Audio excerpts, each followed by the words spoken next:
What's up and welcome back to Bar Down Talking Hockey, episode number 91, presented by the Barroom Network. My name is Vinnie Parise, and I am super excited to be wearing a reverse retro National Hockey League jersey. And this right here, this is Frankie Mueller, and he looks like he's rocking a brand new Seattle Kraken hat that he got for Christmas. Frank, how was your holiday? It was fantastic. A lot of fun. Yes, you are correct. I am wearing a brand new Release the Kraken Seattle Kraken hat. Very snaz. I like it a lot. I like the color. It's not the baby blue, but it's a very unique take on the Kraken. It makes me wonder the fact that they sell those. Are we going to see baby blue incorporated a little bit more as the Seattle Kraken break out of their youth as an organization? It could be. I really like this logo. Yeah, too. Release the Kraken. I love It's like not the standard Kraken logo. It's like a full out Kraken. Like something you'd see out of Pirates of the Caribbean or something. Yeah, and that's an NHL branded hat? That I can't answer. I don't think it's I don't think so. Okay, because I like that take on it. I really like that take on it. It would really go well with the reverse retro. Oh yeah, for sure. I think we could see some variation of this Kraken on a jersey in the near future. I wouldn't be too surprised. Absolutely. So what else? How was your Christmas? Got anything good? Just that everything that I said I look forward to on Christmas happened. Like the traditions of playing your Christmas related games, that lived up to the hype even more so. We had a lot of different games we played that we don't normally play, and that was one of the things I was looking forward to most this year, is one of the traditions that I love about the Christmas season. Yeah, And it was just overall good time. What did you think? How was your Christmas? Yeah, Did same you thing. did you I assume you got that for Christmas. You just didn't pull that out of thin air. No, I didn't pull it out of thin air. It was Christmas/birthday. I've actually had it for a couple weeks now, but it's finally making its debut on the show because the Devils are playing tonight against the Boston Bruins, and the person who bought me this is a fan of the Boston Bruins, so that's why I felt it was appropriate to wear it on the show today. And I was going to run USA because obviously we're going to talk about the World Juniors and all that coming up, but I'm like, I'll rock the USA jersey next week when we're kind of past group play a little bit and getting into the elimination portion, so that's when I'll run the USA jersey. But yeah, love it. Reverse retro Jack awesome. Hughes. I like it a lot. So, and I got the winter hat to match it too, but it's way too hot to be. What are you wearing right now on your head? LSU national champion or SEC champions. I was at the game, and I was rooting for LSU because I love Joe Burrow, but I decided that I was going to buy the hat regardless because when's the next time I'm going to get to the SEC championship game? I will go again in my life, but it might not be for a while because it's in Atlanta. So, I love the hat. Love the hat. I also forgot to mention that I will be going to the Blackhawks game on January 6th Woo! against the Arizona Coyotes.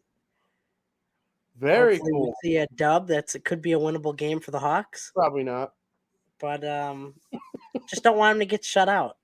Yeah, like they did yesterday. Yeah, we'll get to them in just a hot minute. We'll get to them a little bit. I'm assuming. I don't have it written down, but we always talk Blackhawks. We always talk Devils. I think I'm going on the 8th, the very next game against the Calgary Flames, and they're wearing their reverse retros that day. Sup, Skokes. Sup, Skokes. Yeah. But part of the reason we're going on the 6th is because that's Gamer Day at the Blackhawks game. So there's going to be a lot of gamer related events going on if you get there before it starts, like retro gaming consoles and all that stuff. So it's a whole Blackhawks event focused for that night on gamers.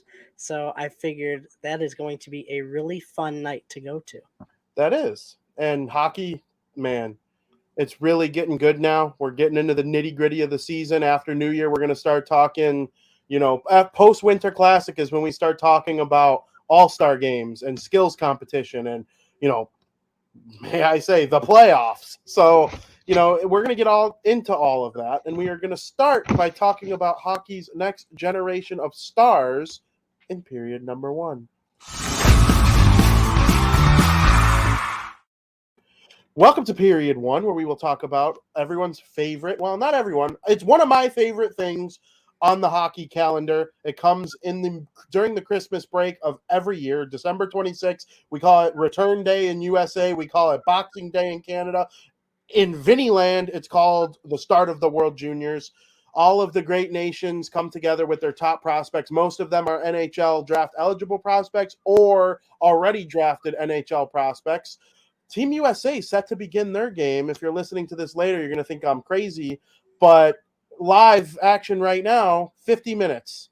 We get Team USA's next game against Slovakia. A big game for New Jersey Devils fans, as the top two Devils prospects will face each other in that game.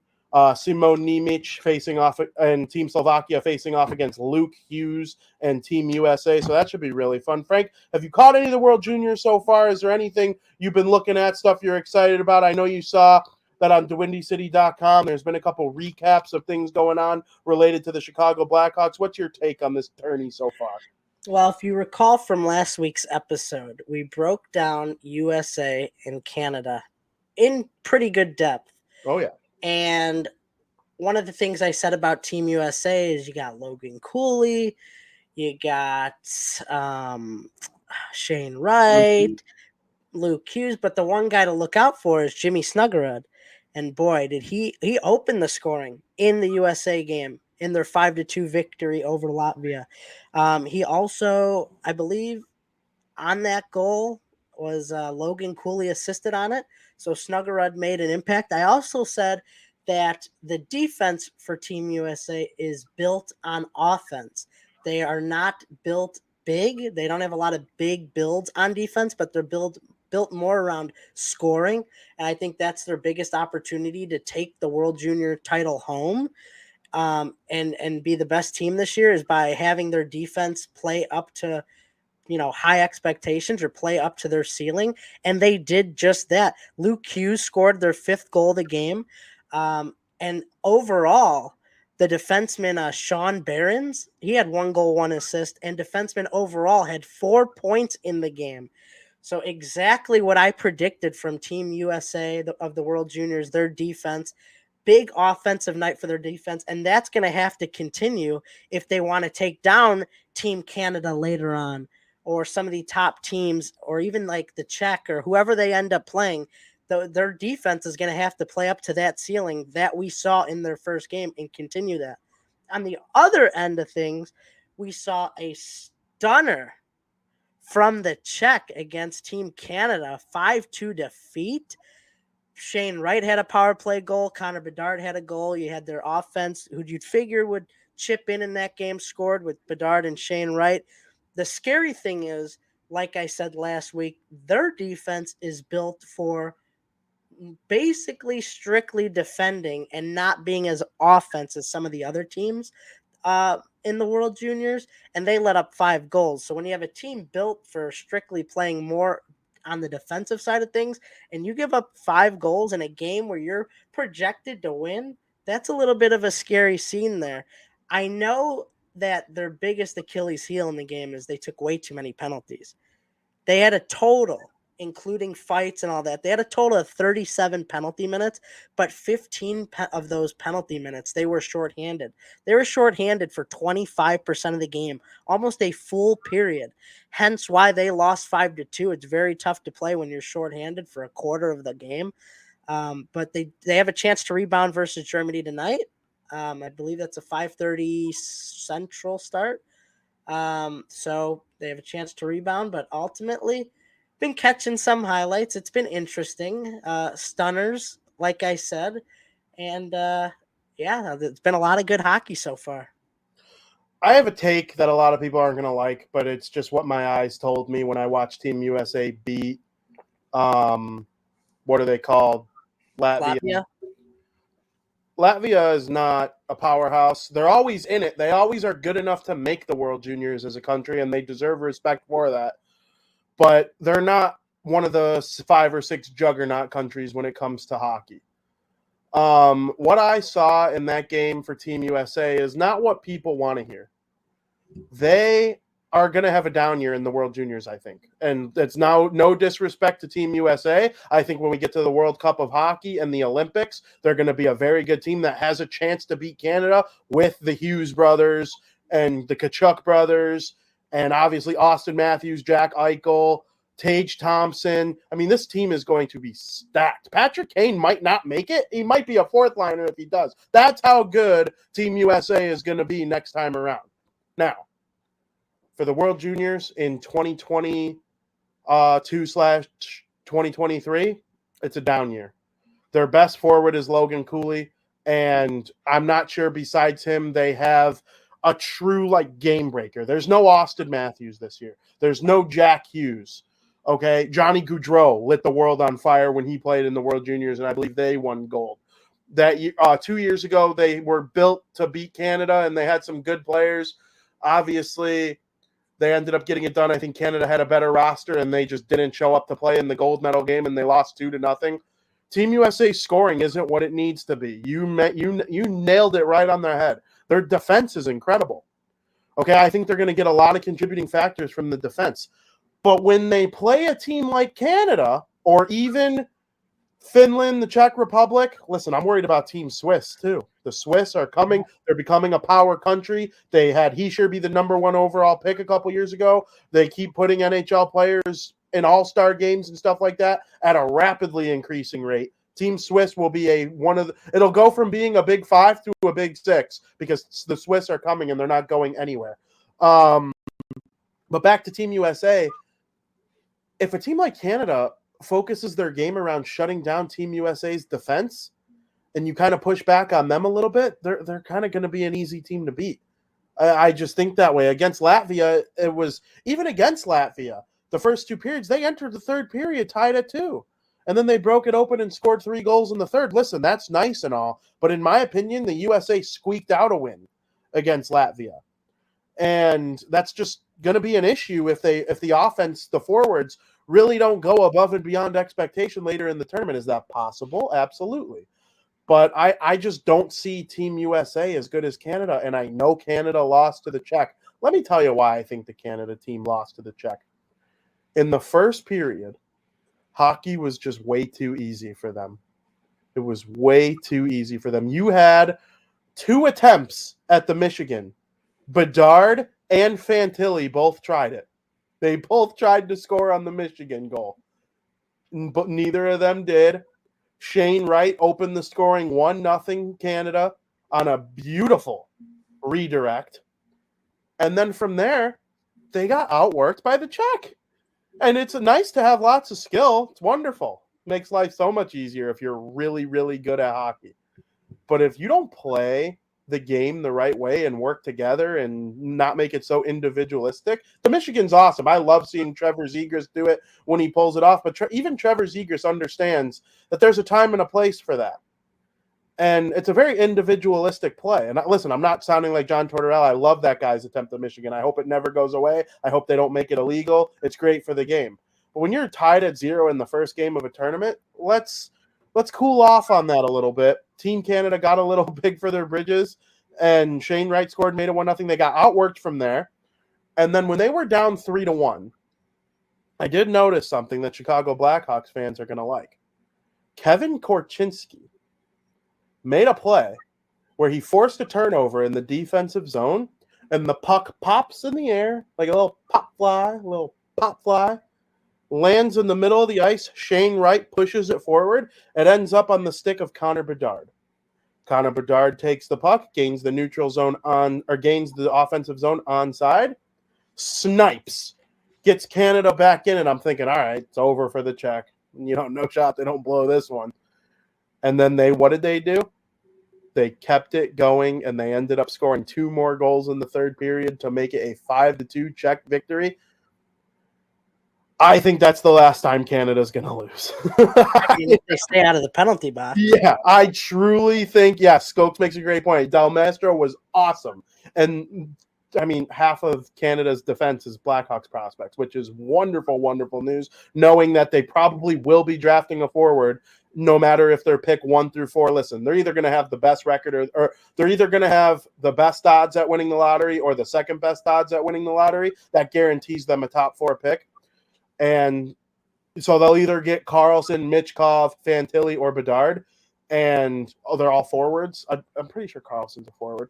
I don't know too much about him yet. He's still coming up the rankings. But the top 3 are all forwards. They built on defense in the last draft. Great news that Korchinski's able to play. He's showing he can play with a highly skilled player like Bedard. I think if Bedard was in the NHL this year, he'd be a top 50 player. Like, I truly think that. And he's just so good. He will come into the NHL and be an impact player next year. If your team is in the bottom 5 right now, if your favorite team is the San Jose Sharks, the Anaheim Ducks, Ottawa Senators, Philadelphia Flyers, or Chicago Blackhawks, you should be rooting for your team to lose every single game because Connor Bedard is that good. I saw it. I've seen a couple Regina Pats highlights, but nothing like what we got to see in the World Juniors the other day when he's playing with some of the best skilled young players in the world, playing on a line with Shane Wright. You know, he's probably not going to see too much of Fantilli anymore. Fantilli had an awful game against the Czech Republic. I'm expecting him to bounce back next game, though, because that's how it works. When great players have a bad game, they bounce back. But I think very highly of this Canadian team. They got outworked. They are not out-talented by any team in the tournament this year, in my opinion. And I'm not just saying that because it's Canada and it's easy to say that Canada is the best. They're not always the best. They after McDavid got drafted, you might remember when McDavid got drafted, their best prospect was Nolan Patrick. Where's Nolan Patrick right now? I'm pretty sure he's a health bomb for Vegas every game. So it's just like they went on a lull too. Every country goes through a little bit of a lull when guys start going to the NHL and whatnot. USA is in a forward lull right now. They'll come back.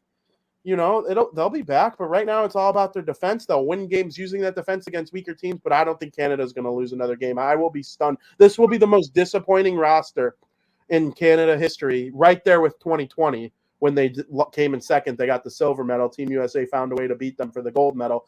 But people forget they're the defending champions. They did redo the World Juniors from last year in August, and Canada won the gold in that too. So Bedard, Fantilli, Shane Wright. These guys are awesome. Shane Wright, low-key, has been just as good as Bedard in this tournament. He's a year more advanced than him in terms of age and growth as a man, a kid. But I think so highly of this Canadian team, and they are going to absolutely destroy Team Germany tonight. I would be surprised if they don't win by at least 3. Wow. That's surprising. I think I mean, I get what you're saying, but like I said, I think a lot of they have to be more disciplined too. You can't play a quarter of the game shorthanded. I mean, that's a huge factor as to why they lost as well. Yeah, they got a little bit too big for the bridges. They were doing some fancy moves that you didn't necessarily need to do. You didn't need the pretty stuff. It's all about getting the puck to the net. You don't have to. It's not how you score. It's just how many you score. And we'll see if they could beat Germany. They should. I'm with you. I'd be shocked if they lose the rest of the way at this stage. Now, when we're in a gold medal game or whatever medal game they're going to play for and they lose, that's a different story. But in these group stages, I'd be a little surprised if they lose another game. If they do, then I think that this team is built poorly because, like I said, Team USA and Team Canada, they're built completely different ways. And what I've seen, regardless of how they held in there with Latvia and they broke open in the third period, their defense played up to the way I expected them to. I expected their defense to be a little bit on the offensive side, and they did. But if for some reason Canada they lose 4-2 even to Germany, we got problems on defense. And it's a little, I don't necessarily like that because half of the defensive prospects are made up of Chicago Blackhawks. It's not their fault completely, but it'll be interesting to see how they respond tonight, and I'm sure we'll talk about that on next week's show as we've progressed a little bit through the World Juniors a little bit more. How cool would it be if the Hawks got Connor Bedard and like you got Bedard, Korchinski, Del Mestro, Doc, I mean, you got all these guys on. It's like the World Junior Canadian team is the Blackhawks. They're getting Bedard or Fantilli, in my opinion. I They're mean, getting Bedard. I told you last week it's fate. what? Because his birthday's shared with you? Yes, it's fate. It's actually unbelievable that his birthday is July 17th. But It's fate. one team I did want to mention, Sweden. The Swedes are really good. They beat Germany 11-0. Yeah. And if No, Canada Austria. or it was Austria They they beat Germany It was 1-0. Austria. It was Austria. You're Yeah. right. They beat Germany 1-0. They haven't let up a goal. Yeah, they haven't allowed a goal. They will allow a goal, I promise. But they're good. They're very good. Lots of NHL prospects. The Blackhawks have a prospect. The Devils have one, I think.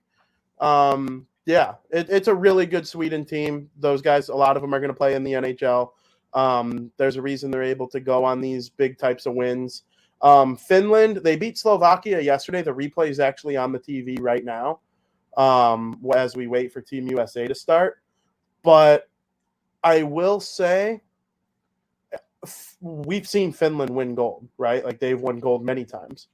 I believe they won gold as recently as 2018 or 2019. Like they're very capable of winning gold on a regular basis. I don't see it for them this year. Yeah. They lost one to the Swiss. They could surprise, of course. I just don't think very highly of Slovakia right now. If Slovakia was to advance out of their group, that would mean that their best player, Simon Nemec, the Devils prospect, would have to go above and beyond from the back end, and I just don't see him doing that all by himself. I just don't. So I do think Team USA is going to advance out of their group. They're probably the second or third best team. I think the Czech are a little underrated. They are. They work their balls off. Nobody really talks about the Czech. I mean, yeah, they beat Canada and they shut out Austria 6-0. Yeah. I mean, I think they're up there to contend. It's not like the Czechs have been strangers to being hockey powerhouses, though. Exactly. David Pastrnak, Jaromir Jagr, David Krejci. I mean, some of the greatest NHL players of all time are Czech. The greatest Devils forward of all time is from the Czech Republic, Patrick Elias. We're hoping Jack Hughes breaks all his records. He's on pace to break his single-season points record. I don't even know what I would do to see Jack Hughes break Patrick Elias's single-season points record. I do think it's going to happen if he stays healthy. 95 points, Elias, or 96. When Hughes has his inevitable 100-point season, he will break that record. But I think very highly of the Czechs all time. They went on a down, though. There was a little bit of a down stretch where the best prospect they pumped out was Hurdle. You know, he was their best, and Hurdle's a very good power forward. Don't get me wrong. I do think the Sharks trade him either this year or next year, and he'll make a team very happy to get him.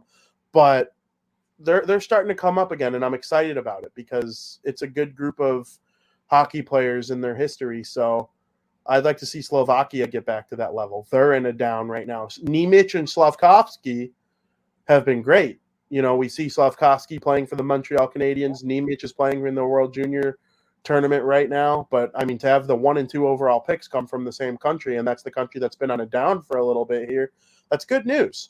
So my surprise team is the Swiss. My disappointing team so far is Finland.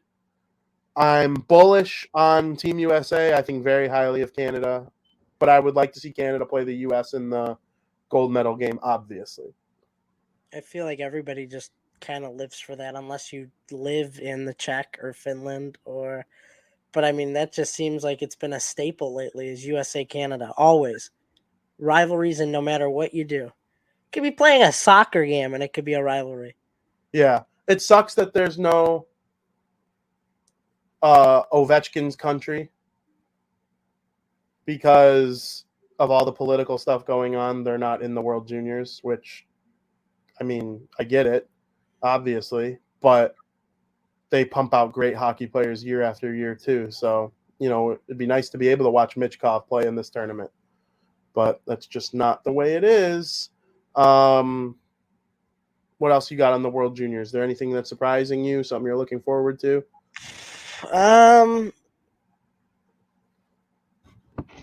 No, I mean, I think we did a great job covering each team. We talked about the Swiss, Czech, Finland, Sweden, Slovakia. There's a couple teams we didn't talk about. Yeah, like how much are we going to get into Austria? Yeah, I mean, I mentioned Austria, but I mean, yeah, I mean, there's really nothing. Austria is really not that good of a team No, at and all.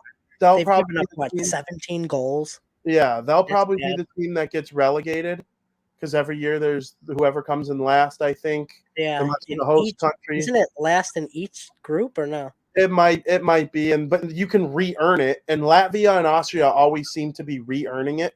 Yeah, Like Austria pumped out, some very good players like Thomas Vanek. You might remember Vanek.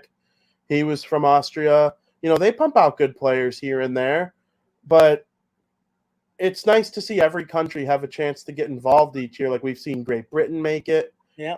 It's been a while since we've had Italy, and I would love to see Italy become a hockey, like even if they were like one of those stinky teams that lost by 5 every game.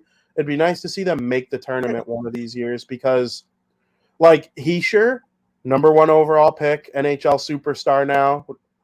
He's from Nader, Switzerland, which is about a half hour north of the Italian border.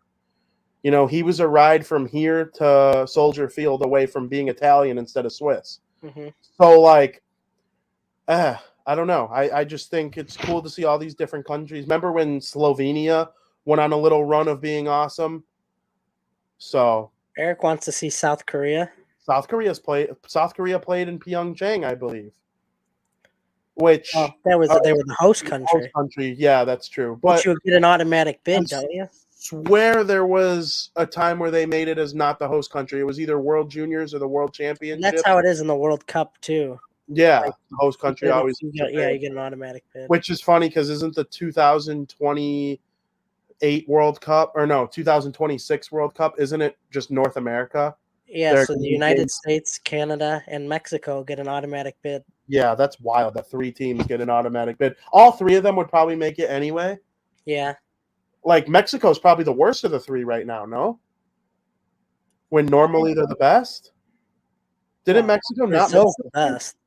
No, of Brazil. the 3. Oh, I thought they used to be good. I don't know, to be honest. No, they definitely used to be good. I didn't think Canada was that good. Well, No. Canada's made like the last 2 World Cups, though, is what I'm saying. Mexico didn't make this last World Cup, right? Right.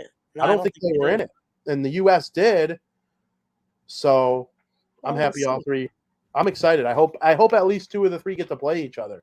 Feed me a USA Mexico game or a Mexico Canada game would be awesome. Even in USA Canada, I said that USA Canadian rivalry extends more than just hockey.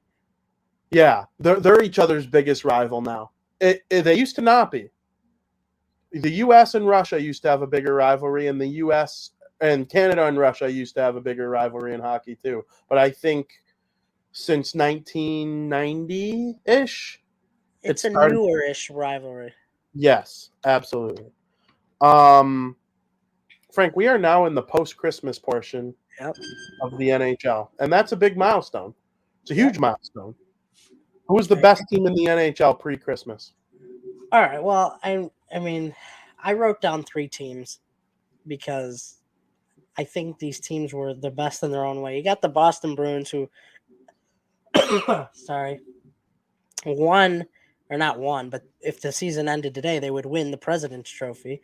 They're 27-4-3 with 57 points. They have a point percentage of 838, which is insane. You're getting a point in a National Hockey League game, almost 84% of the games you play, which is just absolutely absurd. Plus, they have the best goal differential in the league with a plus 55. They haven't lost a game at home in regulation. They're 18-0-2. So, I mean, yeah, they were the best team pre-Christmas. Another team who has given them a run for their money and been extremely hot, and I saw them firsthand last night, is the Carolina Hurricanes. They're 23-6-6. Their last 10 games, they're 9-0-1. And once again, they shut out the Chicago Blackhawks for the second time this season. They just can't find a way to score against the Hurricanes. And they're doing this all with the rookie goaltender in Kochetkov. So, I mean, he's been stunning. They went into Christmas break on an absolute heater. And then another team who's not even in the top 5 of standings in the National Hockey League right now, I believe they come in at 7th. The Washington Capitals have been extremely hot. going into the winter break. They've won 9 of their last 10 games as well. And it's just a team that I didn't necessarily see having so much success this year. Because remember, they're a Backstrom-less team. They don't have Nicholas Backstrom. So they started off the year with some injuries I thought would kind of hold them back. They're excelling right now. They went into Christmas break on a heater. Once again, I believe they won 4-1 last night. I forgot who they played. Came out of Christmas break, still on that same heater. They have been another team that has been hot. All 3 of those teams went into Christmas break, in my opinion, as some of the best teams in the National Hockey League. I agree with you. I think the 2 best teams in the league are the Carolina Hurricanes and the Boston Bruins. I would put the Bruins 1, Hurricanes 2. I will give an honorable mention to the Vegas Golden Knights, who have been right there with the Dallas Stars and the Winnipeg Jets as the best teams in the Western Conference.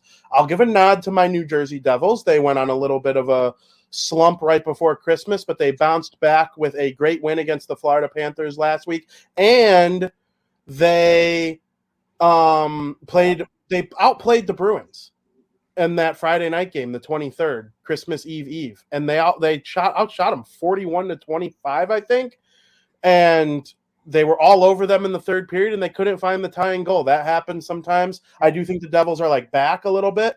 They play the Bruins again tonight, so I will give the Devils an honorable mention. They've been one of the best teams in the first half. I'm not letting a little bit of a 5-game stretch where they weren't at their best, take away going on a 13-game winning streak and all that kind of stuff that they did in the first half. Their first half exceeded all of my expectations, so they get a nod from me. But I think the Bruins are the best team in the league. The fact that the Devils probably should have beat them on Friday speaks volumes for them, and we'll see if they're able to do it again. Rematch. Yeah, it'll be a good rematch tonight, and I'm excited about it. Isn't it crazy, though, how the Bruins have the best points percentage at 838, and then the Hurricanes have the second best point percentage at 743? That's a 10% gap. A 10% gap, but the Bruins are only ahead 5 points, which is it's truly remarkable what the Boston Bruins are doing this year. And like Eric Kush says, that home record is ridiculous. They haven't lost a game in regulation. Their 2 losses came to the Senators. Yeah. No. Well, they lost to the Senators, but it was in. They lost to Vegas in a shootout or something, which was one of their home losses, which ended the streak. Yeah. And then I can't think of their other one. I know they lost to the Senators. It was yesterday against the Sens. I thought the Sens were home, though. I think both losses to the Senators this year came in Ottawa. Oh, maybe. It was. The Senators were home yesterday. Oh, was it Winnipeg? I don't know. No. It might have been Winnipeg. I thought Bruins won that game. I know Winnipeg was up 2-0, and I thought Bruins. You're right. I can't think of it, but they do definitely have 2 losses at home this year. Yeah, they do. In regulation. I'm just happy now that the Devils are at home. They don't play the Bruins at TD Garden until later in the year. So this game tonight, it's at the Rock. So should be interesting for sure. Absolutely. Frank, you brought up the Washington Capitals. Your boy Alexander Ovechkin scored 2 goals 2 games ago, and he now has 802 career goals. He has passed the great, legendary Gordie Howe to be second all-time on the NHL's goal list. It's probably one of the greatest accomplishments in the history of the league, because even though he hasn't gotten to 1 yet, he's at 2, and it's harder to score today. He did it in way less games than Gordie Howe did. Howe, he needed to play till he was 50 to reach that amount of goals. Ovechkin is 37 or 38. And, just absolutely outstanding. He's in the mid-20s for goals. He's on pace for another 45, 50-goal season. The man's just an absolute tank. 55. 45. Oh, I thought you said 45, 50. 45, 50. Hey, he's got 22 goals. Pipe it down over there, right? Yeah. In 36 games, we're almost halfway through the season. He's on about like a 40. There's only one person on this podcast Ovechkin's been piping down this season. I mean, the pace is fine in my eyes. if he's not going to reach it. This is the pace I kind of expected him to be on. 22 goals.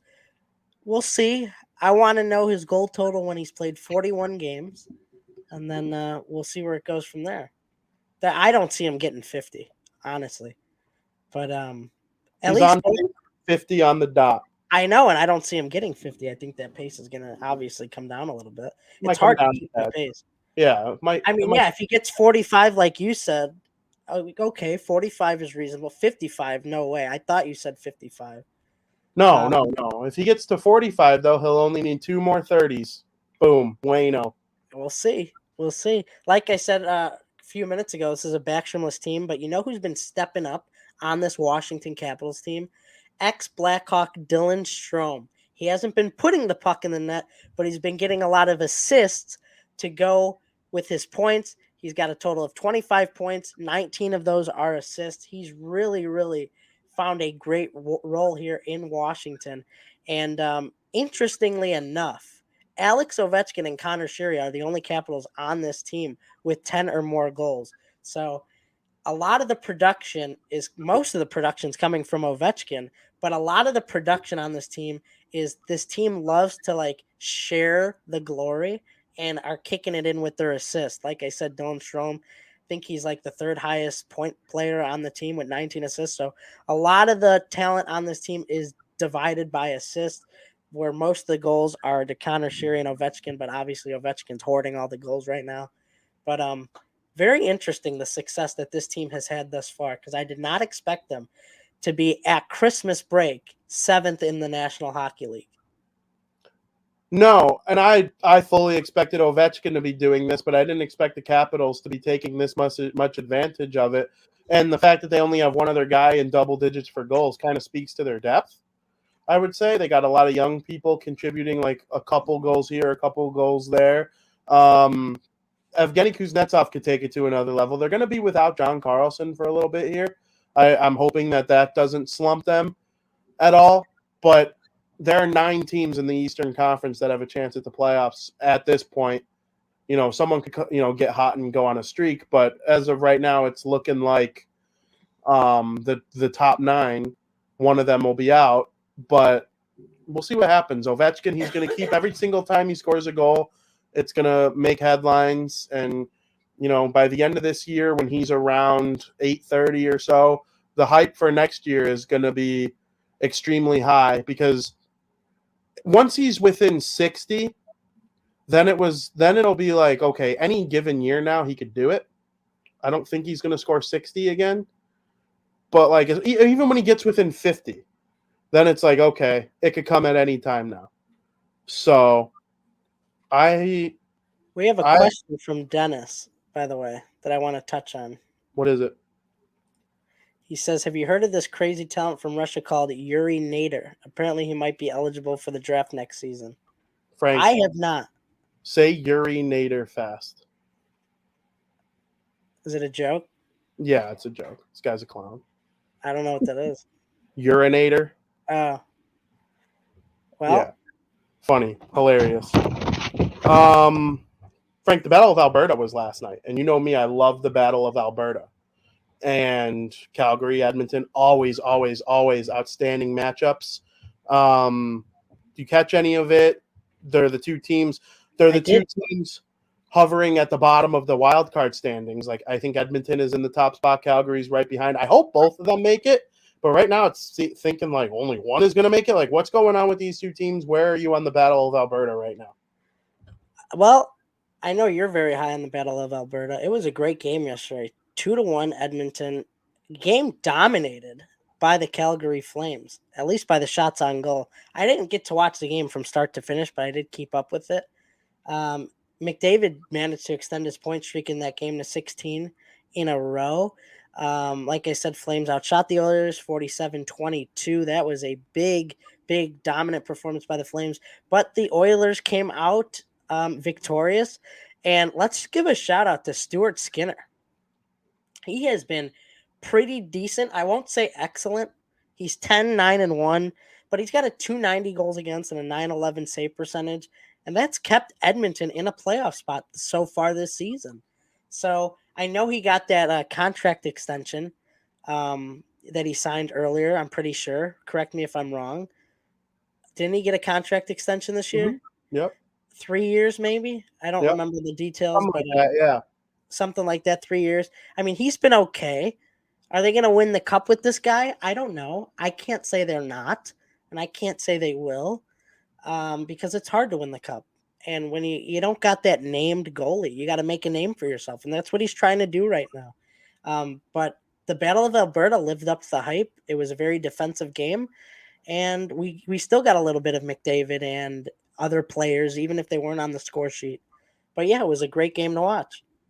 Absolutely. I love the Battle of Alberta. It's my favorite rivalry in the NHL right now. I would like to see it get back to where it was that COVID season when they were just fighting so much, and you got these guys fighting that guy, and McDavid and Goudreau were going at it with their, amazing plays. Obviously, Goudreau's not there anymore, but the Battle of Alberta has a chance to be intense, and last night's game was an example of it.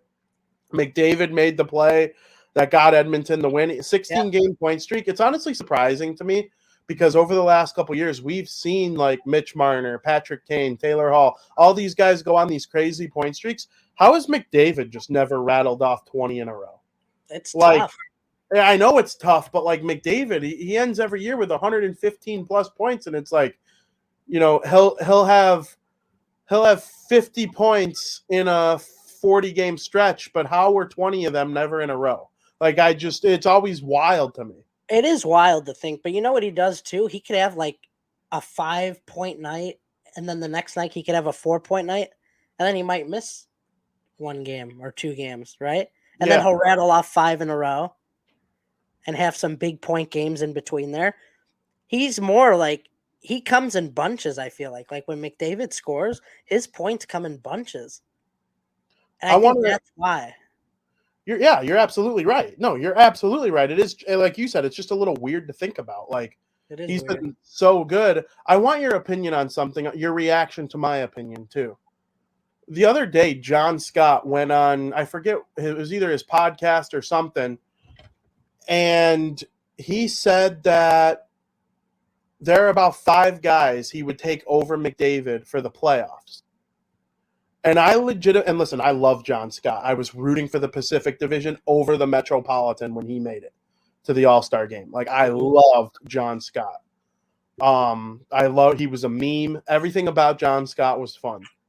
I think this is one of the most ridiculous, brutal, stupid takes I've ever heard in my entire life.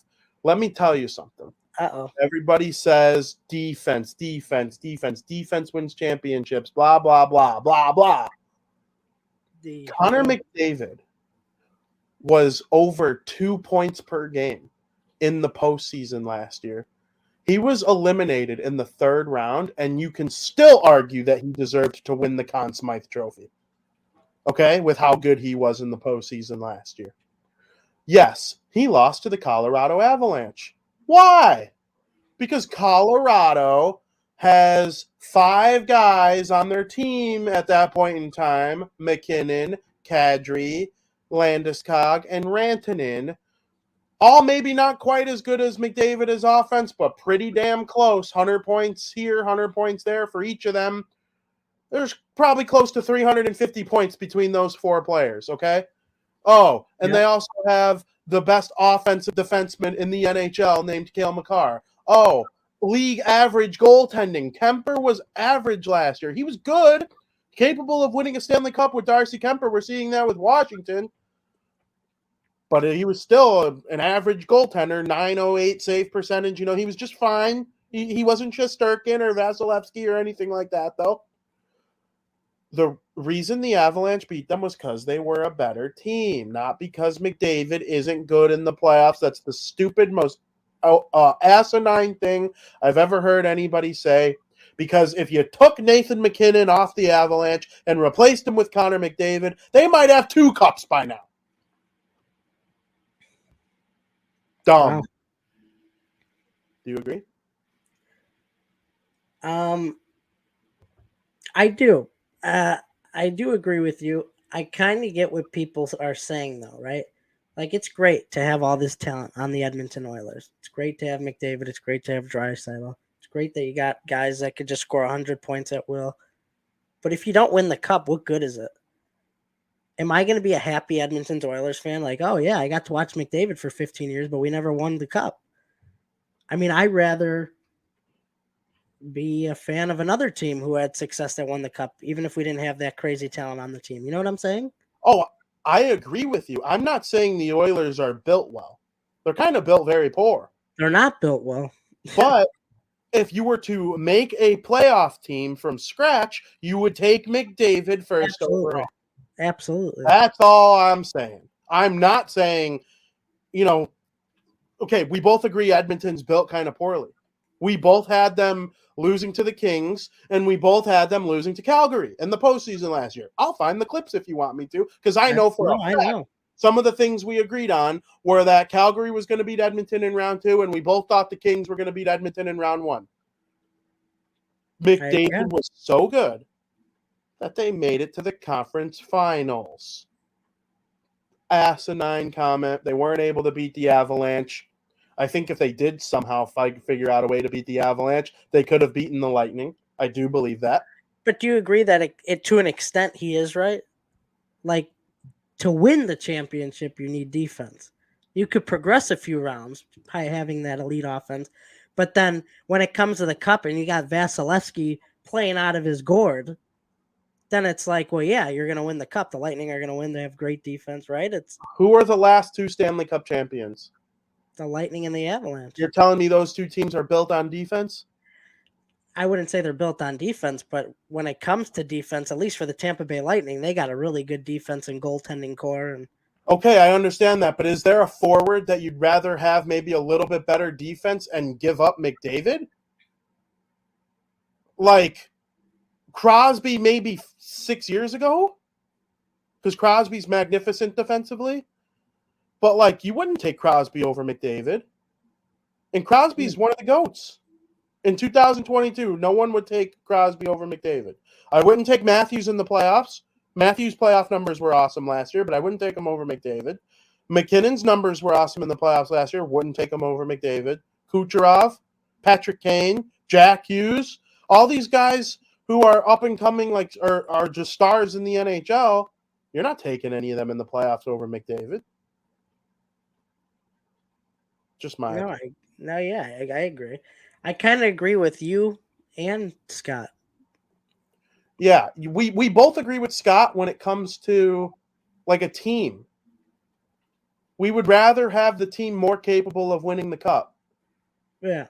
Before the Devils developed Jack Hughes and Nico Hischier, they brought in Dougie Hamilton and are trying to get good goaltending, and they traded for Marino and traded for Graves, these defensive-minded guys. I think you need more than a McDavid to win the cup. Without question. Right. But if we are drafting a playoff team from scratch, McDavid would go first overall. Right. Yeah. Yeah. So I agree with both of you guys. Yes. To an extent. Well, John Scott says there's 5 guys he'd rather have in the playoffs than McDavid, which is just stupid. Yeah, that's just dumb. So, glad we agree on that. Frank, you know what else we agree on? I think that the Winter Classic is awesome. We will find out in period number 2. Welcome to period 2, Frank, where Major League Baseball meets the National Hockey League. We are getting you set for the 2023 NHL Winter Classic. It will take place in Boston, Massachusetts at historical Fenway Park, the home of the Boston Red Sox. It will take place between the Pittsburgh Penguins and the Boston Bruins. Frank, you excited? I always look forward to the Winter Classic. I'm excited. It should be good. I hate the Penguins jerseys so bad. Really? Oh, they're so ugly. Oh, Pat McAfee was wearing it during his show last week, and I've liked it. You like the logo? Like the idea behind it? I don't like the P. No, I don't. They're kind of going off the Pittsburgh Pirates. I know. It's like a poor man's effort at a Pittsburgh Pirates logo. It is terrible. It is ugly.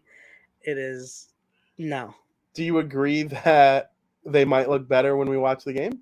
no, no. All right. Frankie's out on Pittsburgh's jerseys. I don't hate them. I do think they're going to look amazing on the ice opposite of the Bruins. So we'll have to wait and Maybe see. I'll change my mind, but I as of right now, I don't think. But we'll see. Yeah, we'll see. Frank, the Bruins up to this point, we touched on them when we talked about the best team in the NHL.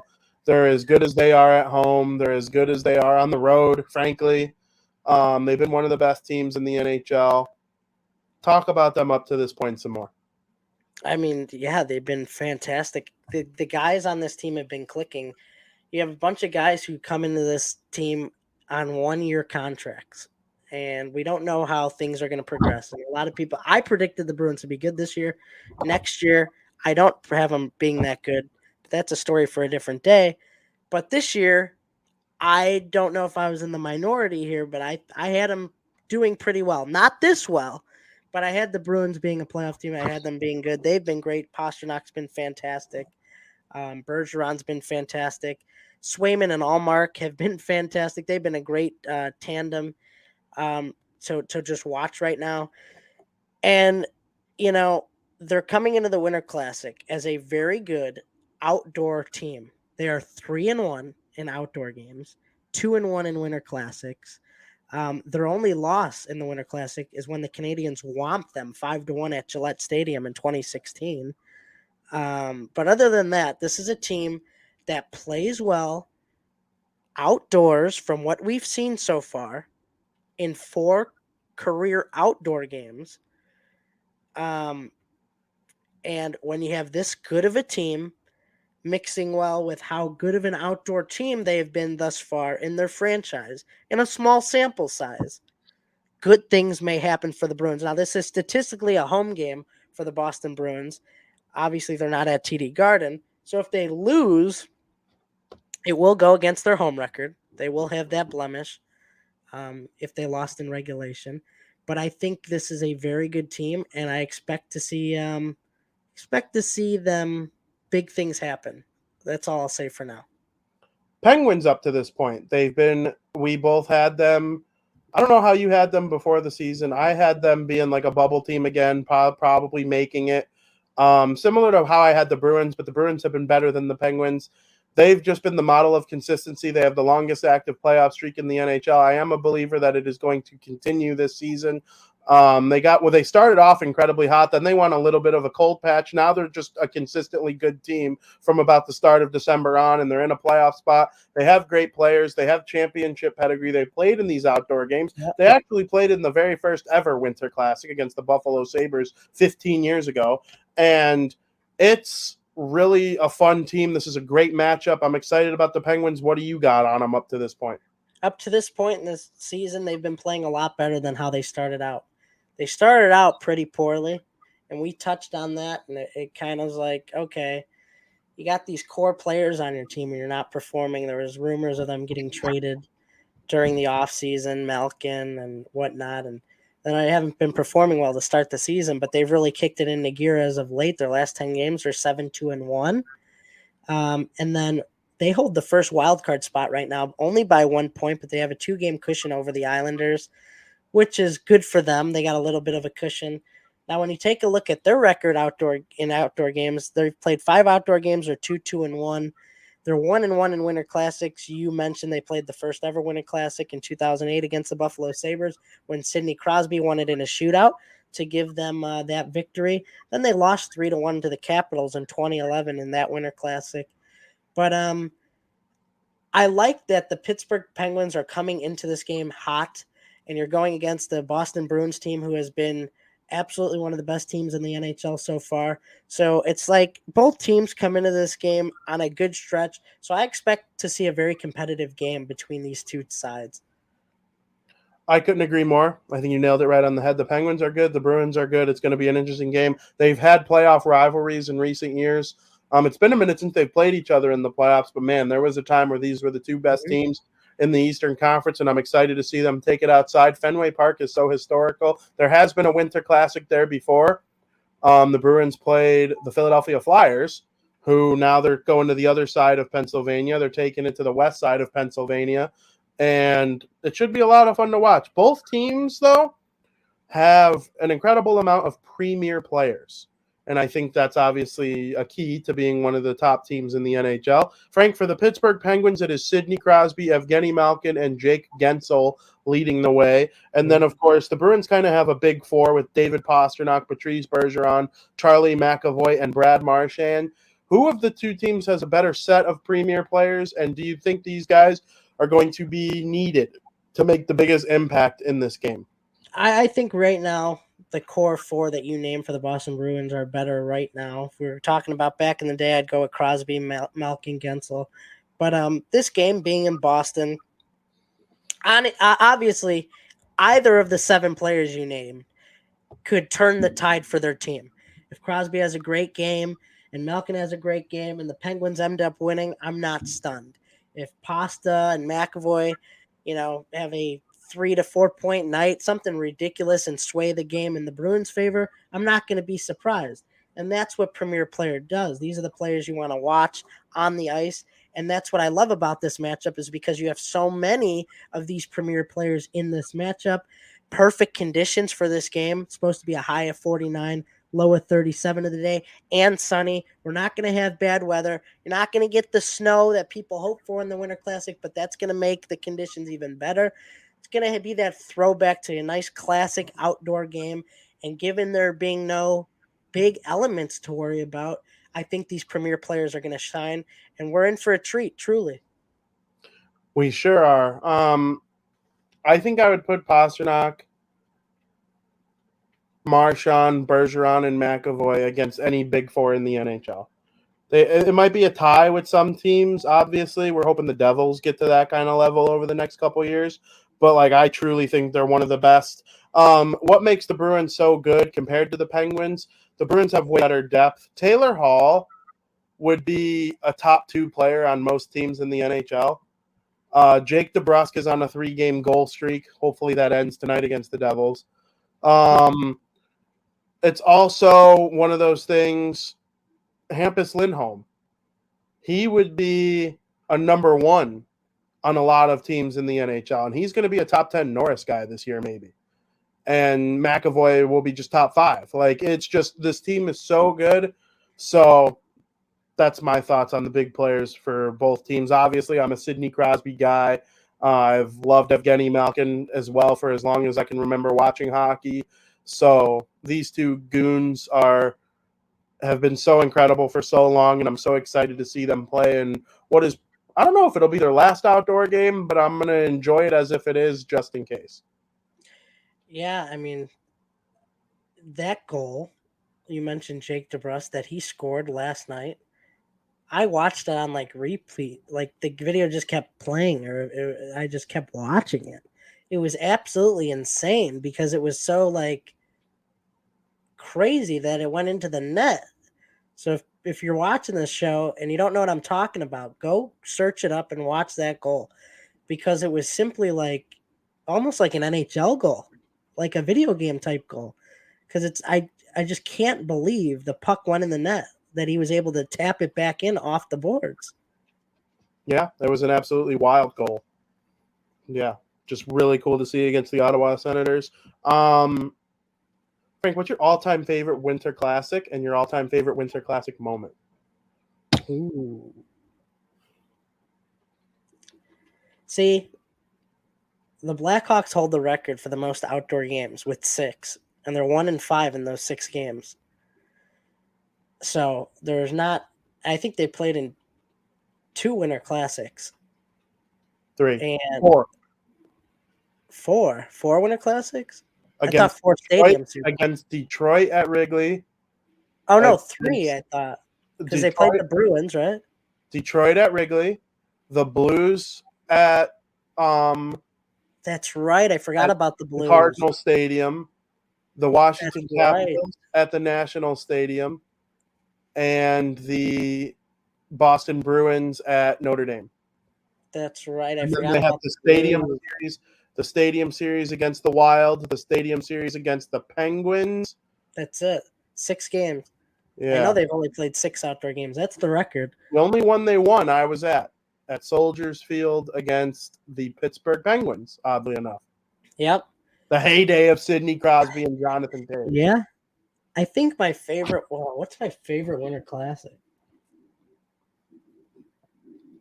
Obviously, it was one of the ones with the Hawks because I loved when the Hawks were in the Winter Classic. I got to watch the outdoor game. They had no success in them, but maybe the game against the Winter Classic against the 2015 against the Washington Capitals. Troy Brouwer ultimately netted that goal. Yep. And it hurt. It hurt bad. Ex-Blackhawk, obviously. But it was a good game overall. And then that's the year that they go on to win the cup. So it was just like good feelings all around. I mean, it was just – I actually watched highlights from that game.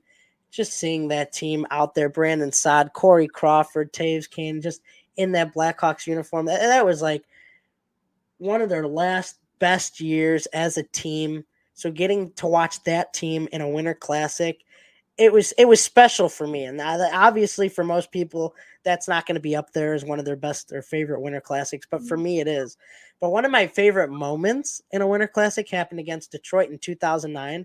You might remember this very well, Vin. Seabrook hit Dan Cleary into the Blackhawks bench, and Wrigley Field erupted. And this was like the Blackhawks are up and coming, 2009, haven't won a cup in 48 years at that time. And then that's basically like a statement. Like, we're showing you this young team, we're here to play.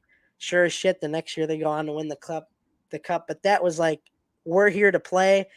We're this up and coming team in the second ever Winter Classic. We're going to show you what we're made of. And that made a big statement to show them that this Blackhawks team is here. So that's one of my favorite moments. Obviously, I'll give an honorable mention to Sidney Crosby winning it, the first ever Winter Classic in a shootout, because okay, the first ever Winter Classic goes to a shootout and Sidney Crosby, of all people, wins the game. That was a great moment. So I'll give an honorable mention there too. Yeah, and Jack Hughes has been in the NHL longer now than Sidney Crosby was at that time. He was still very new to the hockey fan base. He was still they still call him Sid the Kid. He'll be Sid the Kid when he's 40, but he was legitimately Sid the Kid, 21 years old, at that point in time when he did that. So it's definitely one of the top moments. I have two answers. My favorite, with a little bias attached to it, I was at the game when the Boston Bruins defeated the Chicago Blackhawks at the University of Notre Dame. I still stand by. That's probably my favorite sporting event that I've ever been to, just because it honestly felt like I got in a time machine and went back to 1930. And I watched the Chicago Blackhawks play the Boston Bruins when they were the only two teams in the NHL. And they were playing at Notre Dame. Touchdown Jesus became puck line Jesus for one day. All the Catholics at Notre Dame were just going absolutely bananas at the bars before and after the game. It was so much fun to watch. I loved every minute of it. That is by far my favorite sporting event, or one of my favorite sporting events I've ever been to. When I think of my all-time favorite sporting events I've been to, it's that Winter Classic, the SEC championship game. I was at a couple Blackhawk playoff games, the White Sox blackout last year. Those are some of the top things I've been to, so it's obviously going to be high up on my Winter Classic ranking. My non-bias, just watching on TV, favorite Winter Classic, you might remember when the game between the Detroit Red Wings and the Toronto Maple Leafs got canceled because of the lockout in the 2012-13 season. And then when they came back for the short season in 2013, January 1st had come and gone. They pushed it back to 2014, and the Maple Leafs went on the road and played against the Detroit Red Wings. And those of you who know anything about geography, Detroit and Toronto aren't all that far from each other, even though they have a national border in between them. And so it was literally 50% Wings and 50% Leafs in terms of the fans. It was a sea of both red and blue. It was in the snow. It was one of the snowiest Winter Classic games, and it went to a shootout. Pavel Datsyuk found a way to keep the puck on his string, even though it was snowing and disgusting. And what's his name? Bozak scored a goal for the Maple Leafs in the shootout. And then, the goalies, I believe the goalies were Howard and Mrazek might have played. I don't remember which one of those two. They were both on the team. I don't remember which one started. You remember Jimmy Howard? Of course. And then it was Bernier in goal for the Toronto Maple Leafs. So it was a really good goaltending matchup. And yeah, it was just a I really, remember really correctly. I really liked their jerseys too. Yes, both teams had incredible jerseys. Detroit had like the old school Tigers looking D. Yeah. And then the Leafs had just They an had old that throwback leaf, didn't they? Like yes. that retro leaf. It was really cool. Yes, and it was when the Leafs still had their it was like the basic Leaf jersey. I'm trying to think. Like Matthews never wore it. Like the one they wear now is still relatively new. And which the one they wear now is my favorite Leafs jersey ever. But yeah, I loved it. My favorite Winter Classic moment? It's probably listen, I don't like the New York Rangers. They're my least favorite team in the NHL, but I loved Henrik Lundqvist, and he made a save on Daniel Carcillo when the Flyers played against the Rangers at, I believe it was at the Phillies Stadium. And Hank made a save, and Doc screaming, "Save Lundqvist!" Was a penalty shot, maybe? Not a shootout goal. It was a penalty shot. That's one of my all-time favorite Winter Classic moments, even though I was vehemently... I remember that. No, I wasn't vehemently rooting for the Very Flyers. well. Yeah, it was. I figured you would. I don't think I was a penalty shot. Yeah. Which I don't know how many penalty shots have been in the Winter Classic. No, that might be the only one. Flyers Rangers is like the two Devils' biggest rivals playing against each other. Like, I wasn't rooting for one specific team, but that save Lundqvist made on, I'm pretty sure. Now I'm drawing a blank. Was it Carcillo or was it Danny Briere? It was one of the two short. I think it was Briere. It was one of the two short kings. Now that you say that, it was Briere. Yeah, I think it was positive. Danny Briere. Yeah, and Lundqvist made the save. And now they're ringing a bell even more. Yeah, and after that game, I remember they announced, it might have been when the Bruins played the Flyers, actually, though. They announced Team USA's Olympic roster. And, like, even though I knew Zach Parise was going to make it, I was, like, so happy when they announced it. Yeah. And then he ended up being Team USA's best forward in that tournament. But, yeah, those were some good times. I love the Winter Classic. I literally can't wait for the second. Like, I cannot wait. It'll happen. Yeah, a week from 2 days ago. So we're less than a week till the Winter Classic. So much looking forward to it. So, Frank, I wrote this down. I asked you already, though. You still enjoy it, the Winter Classic? It still has all the same feelings for you? I do. Obviously, we've been doing this now for 14 years, the Winter Classic. And it's almost... You should never take anything in life for granted, but it's like you almost take it for granted every year. Like, oh, there'll be another one next year. There'll be another one next year. But you just never know when the last one would be, right? You assume they'll do it forever, but you just never know. You don't like to take things for granted, but I do like it because when you're growing up as a hockey fan, some of your greatest hockey moments come outdoors. Like when you're just a small child playing outside, you're learning hockey, you learn how to play outdoors. I have a vivid memory of me and my siblings getting together, and we played on the driveway with recycling bins when it was snowing and hockey sticks. Like, this is a throwback to learning to play hockey outdoors or playing on a pond. Or it's like Doc used to say, and you're playing in overtime of a Winter Classic, and it's like, oh, dinner's ready, but it's just, all right, Ma, one more goal, next goal wins before we come back home for dinner. And you're just playing that outdoor game with your friends, pond hockey. That's what I love about the Winter Classic so much, is it's a throwback to back in the day when kids just learning to play hockey and learning what hockey's all about. That all happens outdoors.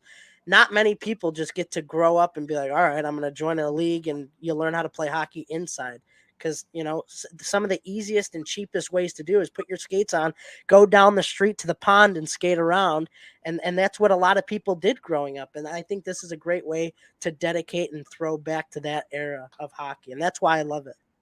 Absolutely. I couldn't agree more. We've had 2 Winter Classics canceled since this whole thing started. We had the one between the Red Wings and the Maple Leafs canceled because of the lockout in the 12-13 season.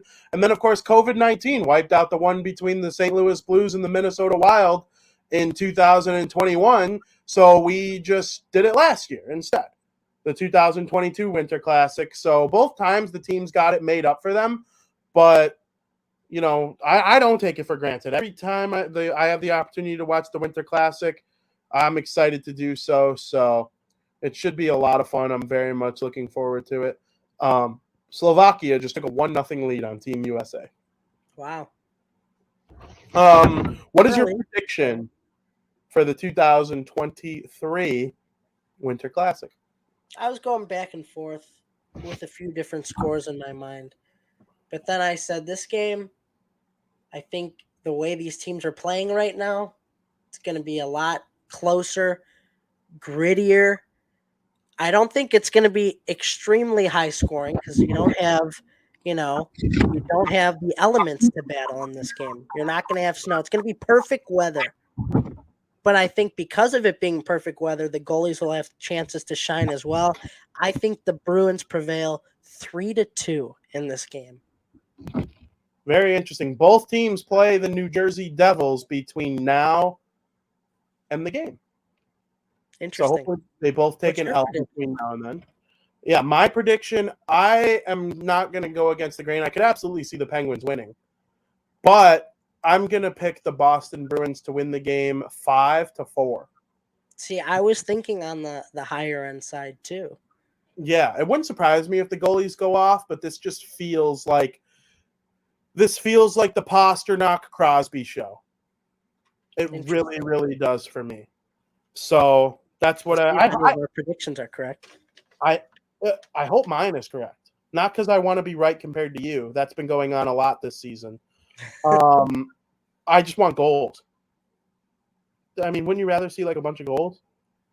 Sometimes, in some situations, but sometimes I think low-scoring defensive games are very interesting as well because it's like whoever breaks the ice may win this game. Next goal may win.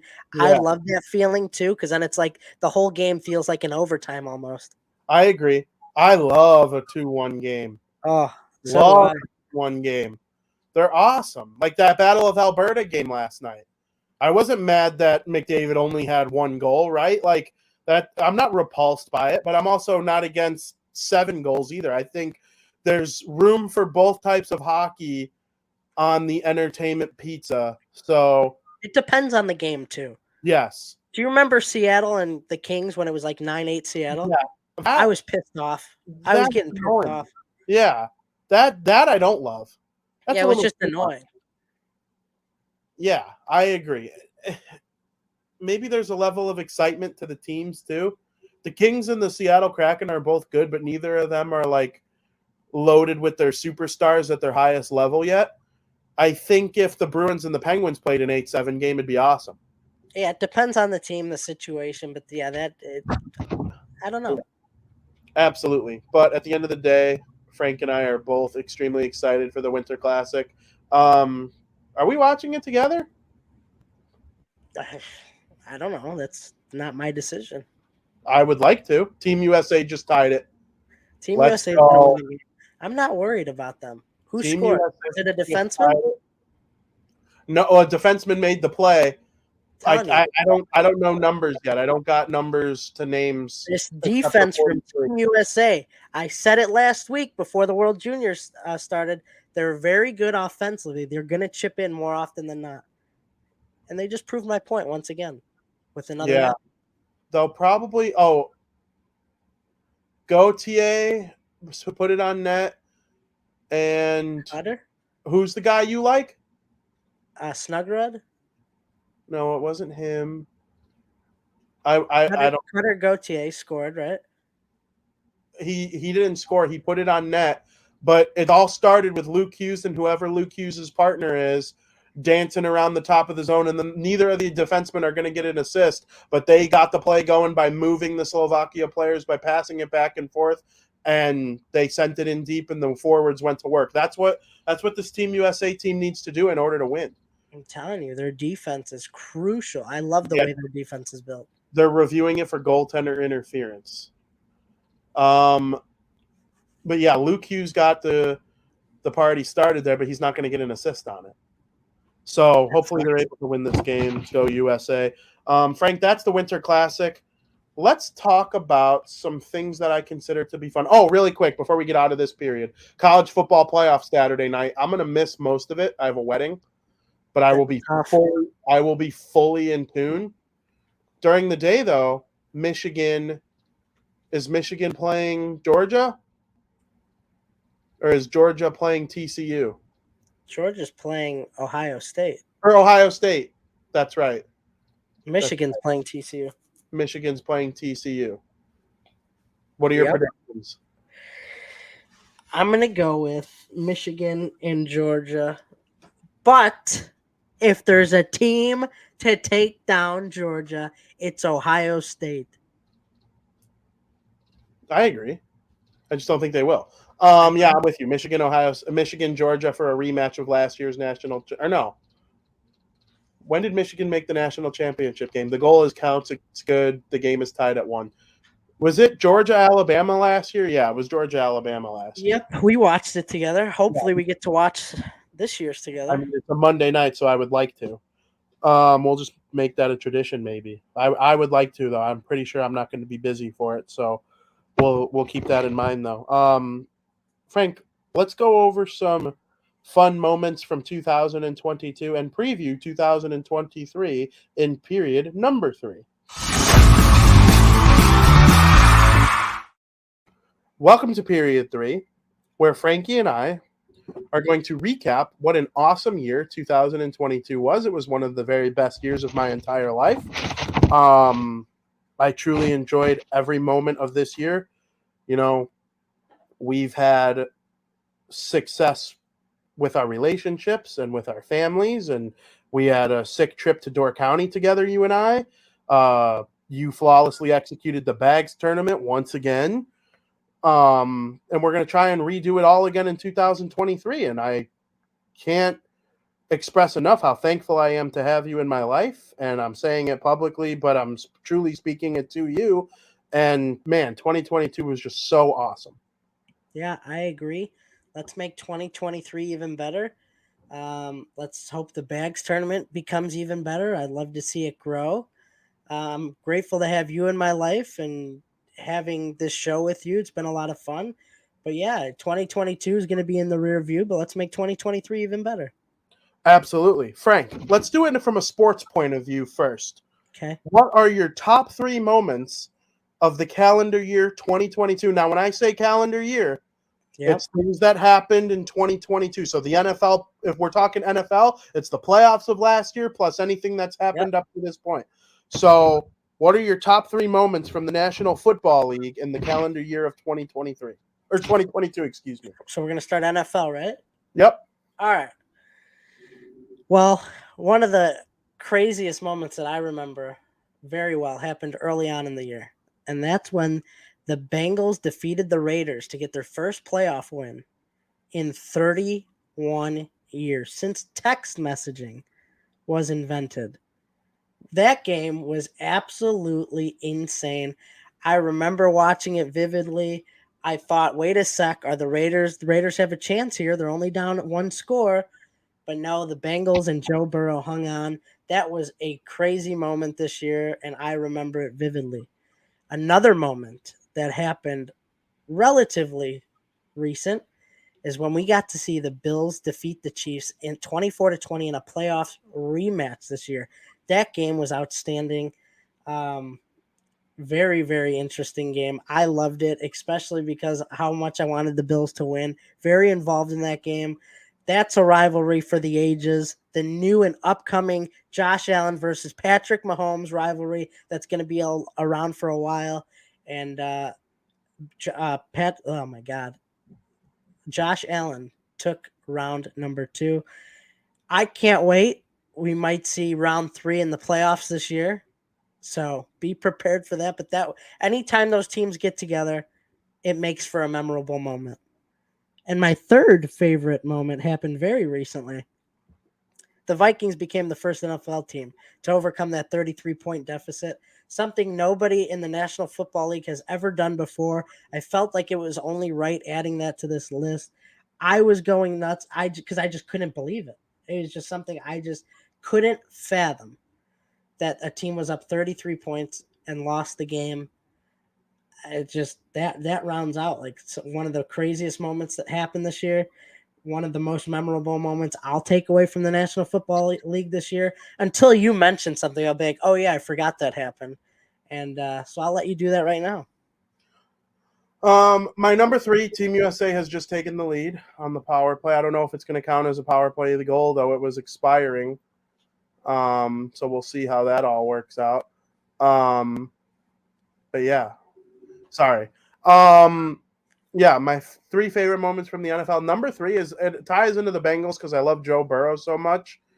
It is when they advanced to the Super Bowl, the Cincinnati Bengals. They defeated the Kansas City Chiefs in the AFC Championship game. That was one of those games I knew for a fact I was going to root for whoever won that game to win the Super Bowl, even though I had a feeling the Rams were going to win because Matthew Stafford was he deserved it. He deserved to finally show people that Detroit was the problem and not him. And he did. Credit to him. He did. He will go to the Hall of Fame. He was an outstanding quarterback in his career. But I was really excited to see Joe Bengal and the Burrow. And I said Joe Bengal and the Burrow. Joe Burrow and the Bengals. I'm so stupid. To go on to the Super Bowl as the AFC champions. I believe they have a chance to do the exact same thing again come this playoff. We'll see. But yeah, seeing him in his first full season because he got injured in his rookie year, able to go do something like that comes in as my number 3 moment. My number 2 moment.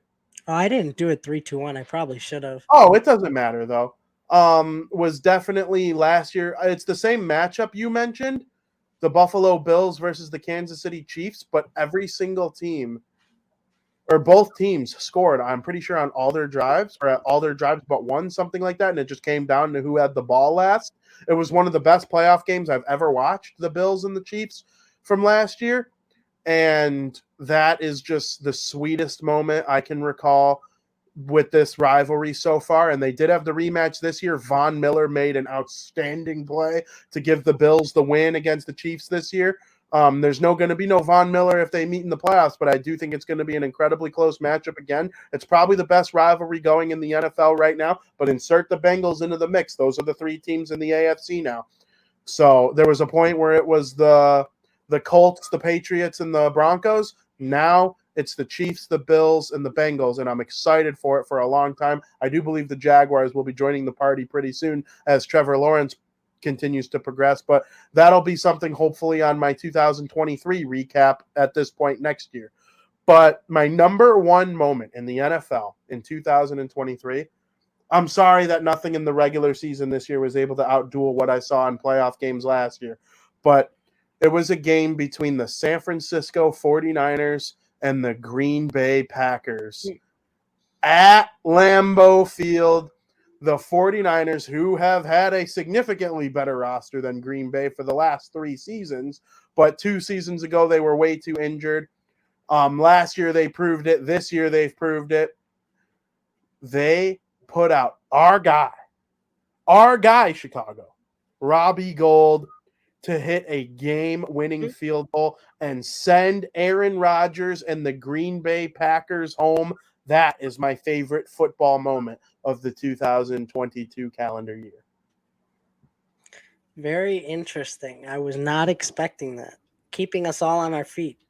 Keeping us all on our feet. On our toes, I guess. Whatever. We will do the same exercise, but this time we will talk about Major League Baseball. Okay.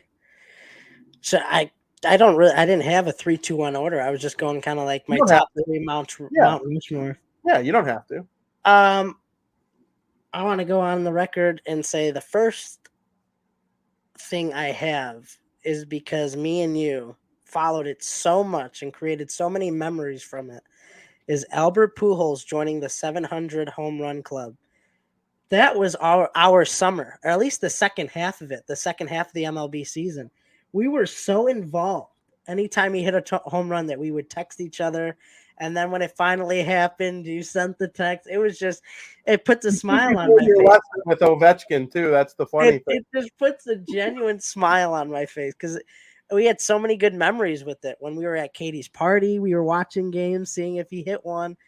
I mean, we were just always on top of it. So I thought that was He just, hit two. He hit two when I wasn't watching. When I went to the limited station rotation too, that was funny. I'm like, of course, I'm not home to watch, and this brother hits two. Yep. It's definitely up there. It was a big part of our summer this year.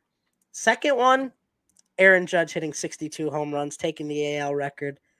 That was insane. Something we may never witness again. Something I'm definitely not taking for granted of ever seeing again, because that was just absolutely unheard of. Every time when he was one away, it was like the Ovechkin chase. Everybody was like tuning in. They would have college football on, and they would break into it. All right, is he going to do it? Is he going to break Roger Maris's home run record? And they would his at bat. It's like they said, screw the game. We're going to focus on his at bat, which is like I can't believe they did that. But I guess when something is that big and legendary that's about to be broken, I understand why they did it, and it's definitely made for a memorable moment of 2022. But this is my favorite moment of 2022 by far. I think you know where I'm headed with this. It's on mine too. Cal Raleigh hitting a walk-off home run to send the Mariners to the playoffs and end the Mariners' playoff drought. I will never forget that moment. I had a feeling they were going to be in, right? You had a feeling they were going to be in. They were going to win one more game. But the fashion that it happened, Cal Raleigh hitting a homer down the right field line, gets it out of the park to send the Mariners to the playoff. That was legendary. Absolutely my favorite MLB moment of this 2022 year. It was insane. Absolutely was insane. I have one that is personal to me, which your list was phenomenal, by the way. We share one of them. One of them just missed. The Pujols one just missed for me. It would be number 4. If I did 4, it would be on there. I do think of you when it comes to that. It was just so cool to see Pujols get hot, and as a platoon player, he was only hitting against certain type of pitchers, and he was able to get it done. He's not going to come back next year, but man, just one of the all-time great home run legends, I would say, in our game of baseball that we love so much. So that's an honorable mention. Number 3 for me is a little bit personal just because I was at the game. The White Sox had a walk-off win against the New York Yankees, and I was there. It was Nick Wayne's birthday. We were there celebrating his 27th birthday, and we had a big tailgate before the game, and the White Sox were losing, and they came back and walked off the New York Yankees.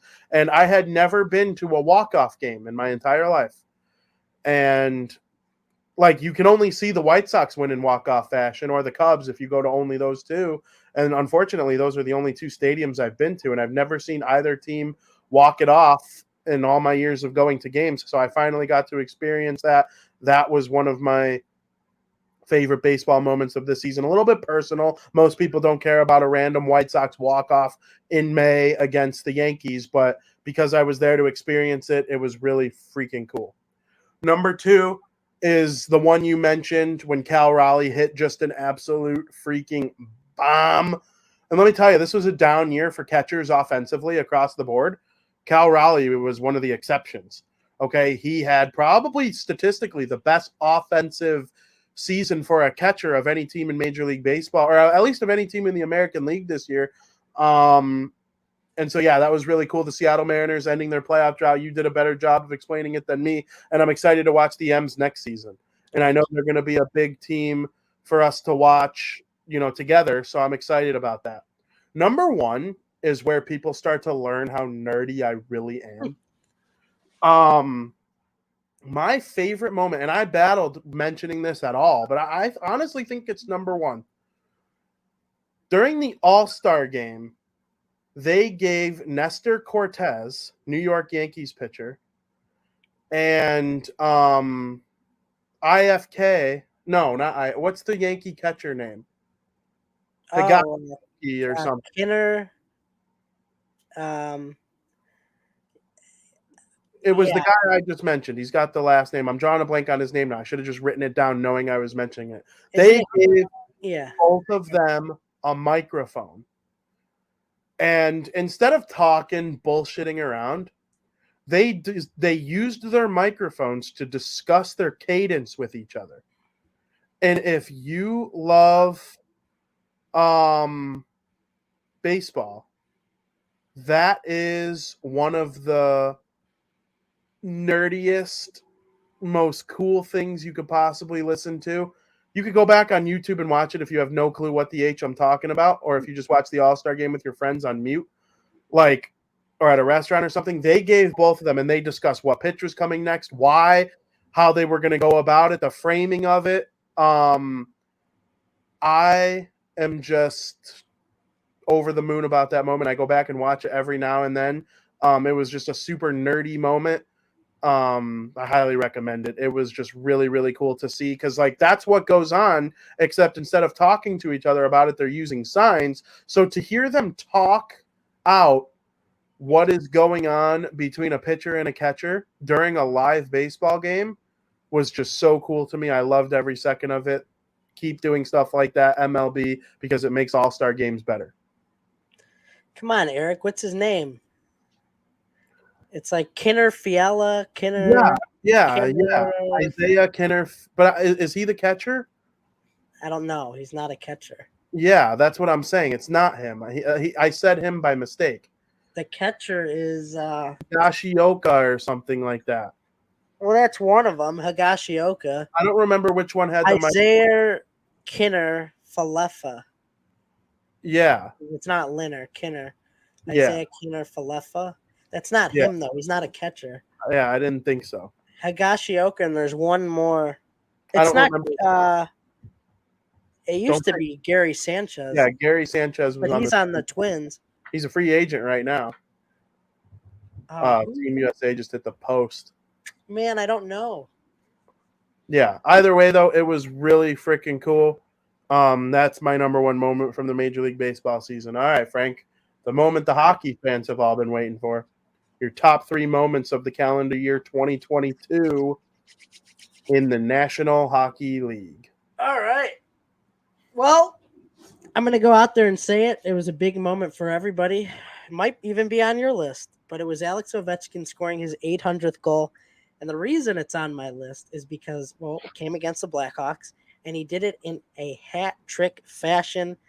Just kind of had the writing written on the walls. The way the Hawks have been playing this year, I'm like, he's going to get a hat trick against the Hawks. Sure as shit. Gets a hat trick. It just, sometimes there's poetry in sports, and I feel like this was one of those moments.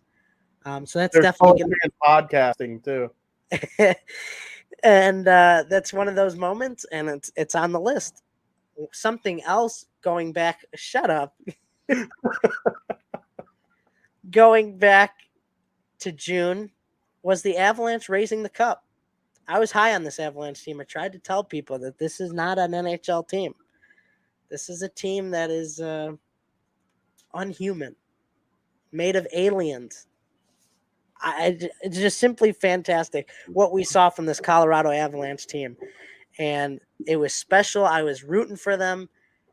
Very rarely, it seems, the team that I'm rooting for to win the cup wins the cup. Very rarely. It seems that it works out that way.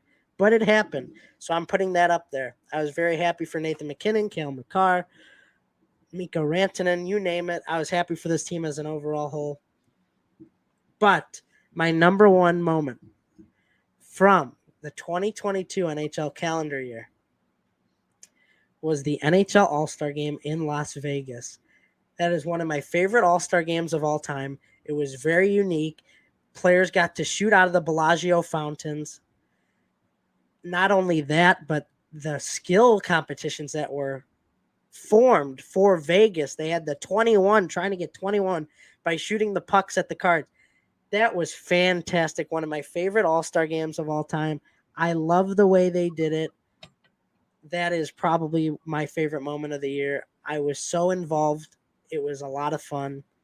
Very memorable. That's a really good list. You had some things on there I wasn't necessarily expecting. That All-Star weekend makes me so angry because Jack Hughes and Zegras both got robbed of winning the breakaway challenge. They were both better than Alex Petrangelo, but that absolute freaking clown from St. Louis. I'm drawing a blank on his name. He's in Baby Driver. The actor, he picked Petrangelo because he likes him. Oh, John Hamm? No. John Hamm. What a just complete loser John Hamm is. And then Jack got robbed again a day later when he had 3 points in the game, and they gave the car to freaking Claude Giroux, who also had 3 points, but it was less impressive than Jack Hughes' 3 points. Yeah, annoying. So Jack's just gonna have to go to the All-Star game this year and be better than everybody else once again, and we'll see if he's actually robbed. Well, John Hamm won't be there, so you don't have to worry. Yeah, that's true. That's true. But like John Hamm, Petrangelo's not even on the Blues anymore. Like, get over it. I say that if a Devils captain left after winning the cup, I would still love him and cherish his soul forever. But my 3 favorite moments from the NHL this season, obviously, in no particular order, when I went to New Jersey a couple weeks ago and I saw the game at the Rock for the first time. They lost. They lost to the New York Islanders. The New Jersey Devils did, but they were wearing their reverse retros. I got to do the pregame show before live in front of a bunch of people. It was just a magnificent day. That's one of my favorite moments from the NHL season of the calendar year 2022. Another huge moment for me was back in June when the Devils won the second overall pick via lottery. And it was their third lottery win in the last 5 years. This time it was number 2 overall instead of number 1 overall, but they drafted Simon Nemec, who's playing in this game right now, no less, against Team USA. I would root for Team USA because I'm American, but if Nemec and Hughes, as long as they have good games, that's actually all I really care about. So your boy Snuggerud is going to the penalty box right now and putting Nemec and Slovakia on the power play. But my other favorite moment is one you mentioned, except I'm taking it a little bit different route. You said when Ovechkin got to 800 goals. I'm going to go last Friday when he broke Gordie Howe's record for the second most goals in NHL history. I kind of think it's cool that he tied it and broke it in the same game. So that way we don't have to sit there okay, now we're waiting for Ovechkin to break the record. He already broke it. There's one person ahead of him now. It'll take him about 2.5 years to do it. And I love the Ovechkin storyline. Those are my 3 favorite moments of the NHL calendar year 2022. Very nice list. I hope that I could add Hawks drafting Connor Bedard to my 2023 recap. Yeah, absolutely. That's very possible. Well, borderline likely. Frank, I kind of skipped over college. You have 3 favorite college moments from this season, basketball or? I do. First is I'm going to go back. Well, 2 of them are college basketball. So I'll start with the college football one. That came when Tennessee, number 6 Tennessee, defeated number 3 Alabama by a score of 52-49. Tennessee fans went nuts, ripped the field goal post off of whatever they're hooked onto, whatever you want to call them, ripped them out of the ground and was surfing them through the crowd and through the streets because where was it, in Alabama? Through the streets of Alabama because of how crazy they were. I don't even know. I'm at a loss for words, but just they were absolutely stunned that they beat Alabama. I know you were watching it. I was texting a couple people about it.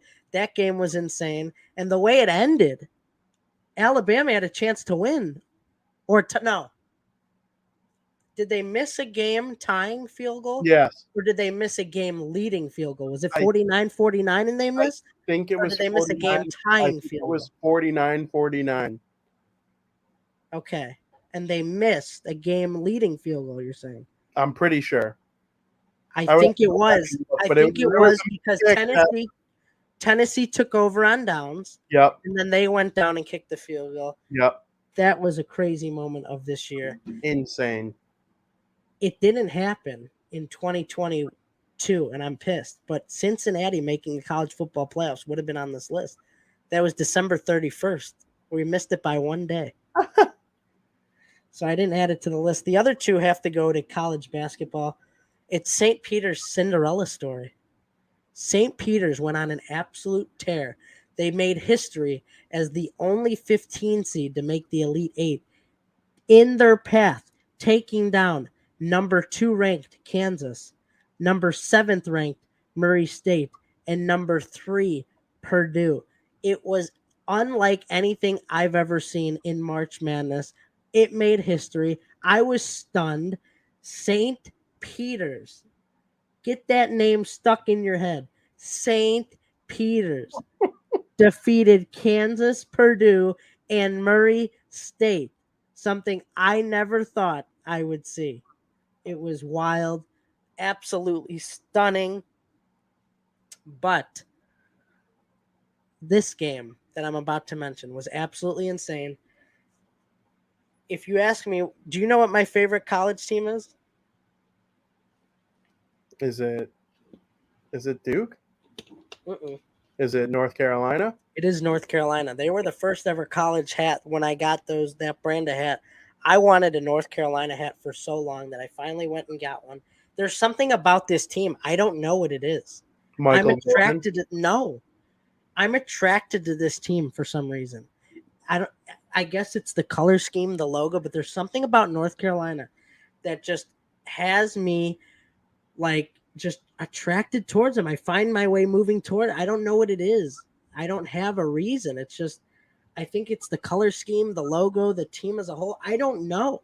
But there's something about them that makes them special. They played Duke in March Madness this past season. For the first time ever in the tournament. That's hard to believe that this was their first meeting ever in the tournament. And boy, was it a blockbuster matchup. Coach K's final game, North Carolina defeating them 81-77. It's going to go down as a March Madness classic. It'll be on when a Sports Center goes classic March Madness moments of all time. This will be in the top 10. This was a special game. I have a shirt of Coach K's funeral with this score on it, 81-77. A North Carolina shirt. Like I said, I'm attracted to this North Carolina school, this university. I don't know, but that match it was absolutely insane. Blockbuster. Even your Kraken hat is North Carolina colors. Something about him, man. Yeah, that's funny. You have one of my three.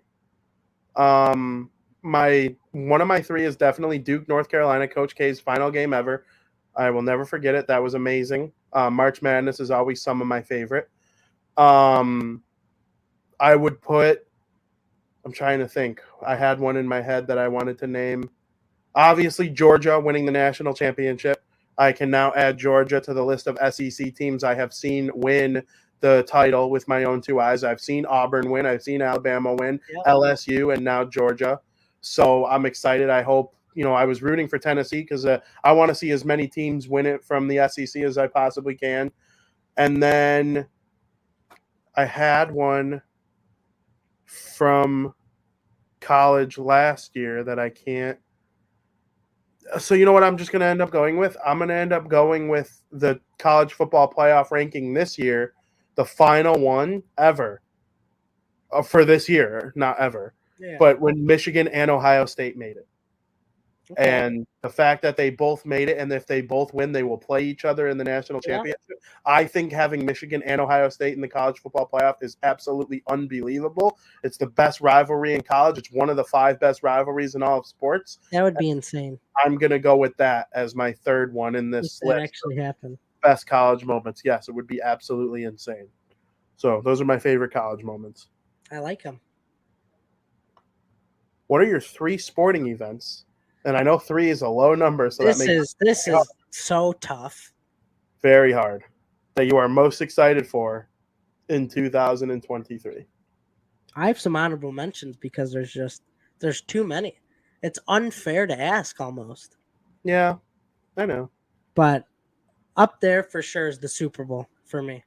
Super Bowl, it's a whole people who don't watch football watch. It's a whole event dedicated to it. I look forward to the food, the entertainment, just everything about Super Bowl Sunday is just so good. I always look forward to it. It's one of my favorite events of the year. It's like another holiday almost. So I'm really looking forward to that. Stanley Cup Finals. I always look forward to the Stanley Cup Finals. Give me some good hockey. Hopefully, got some good teams in there this year. Maybe the Vegas Golden Knights will make it. If they do, I'll be pulling for them. If they win the cup, even better. Definitely looking forward to the Stanley Cup Finals. And then also March Madness. That's another thing I look forward to every year. I love March Madness so much. That's another event that gets people who don't watch college basketball involved in the sport. It's so much fun making a bracket too. I look forward to that. So some of my honorable mentions: NBA Finals. I can't wait for the NBA Finals. The World Series, obviously. Women's World Cup that'll take place over the summer. I'm looking forward to that. You know, the four major tennis sports or the tennis majors, the Australian Open, French Open, U.S. Open, and Wimbledon. I am also looking for that too. So, I mean, there's a lot of sporting events that I look forward to every year. One that doesn't happen every year that I mentioned, that, like I said, the Women's World Cup. That'll be interesting. I'm hoping Team USA could pull it out. But what do you got? What are your three though? My three were the Super Bowl, the Stanley Cup Finals, and March Madness. Okay. And then I went on to the honorable mentions of the NBA Finals, the World Yeah. Series, stuff like that. I'll give the honorable mentions all the championships of each sport too. The only championship that makes my top three is the Super Bowl. It's just amazing. I love the Super Bowl. I will go to a Super Bowl in my life. That is one of my all-time goals. It's near the top of my bucket list is to go to a Super Bowl. But I am very excited for it. I do believe the Super Bowl winner will be one of the five following: the Bengals, 49ers, Eagles, Bills, or Chiefs.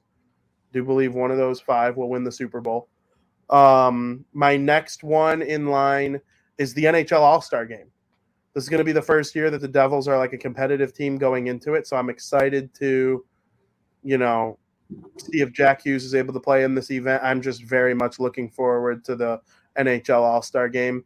And I honestly think, this is going to sound crazy, that on January 2nd, when I'm watching the Boston Bruins play against the Pittsburgh Penguins in the Winter Classic this year, I wouldn't be saying it for any old matchup. Listen, I was excited to watch the Wild last year playing it. I like the Wild. But there's something about the Bruins and the Penguins playing each other in the Winter Classic this year. I'm throwing that on my list in the top three. I am so excited for the Winter Classic. So excited. Interesting list, for sure. Yeah, and I'll give honorable mentions. I will watch the tennis Grand Slam. I will watch I love the World Series, obviously. All MLB playoffs, all NHL playoffs. Hopefully the Devils make it this year. This World Junior tournament going on, the gold medal game will be in 2023. I think I would be more like that. This might make my list if there was if Bedard was American, for sure, or if the Devils stunk and I thought they had a chance at him. I mean, don't get me wrong. I hope Chicago wins them just so I can go watch him whenever I want. That would be really nice. But I do think it's cool that both captains of this game are Devils. But yeah, those are my favorite things I'm most excited for. Going into 2023, though, and this is the show of takes, what are your three hottest takes going into the 2023 calendar year? This was tough. So I thought outside of the box. Only one of them is sports related. The other two are non-sport related.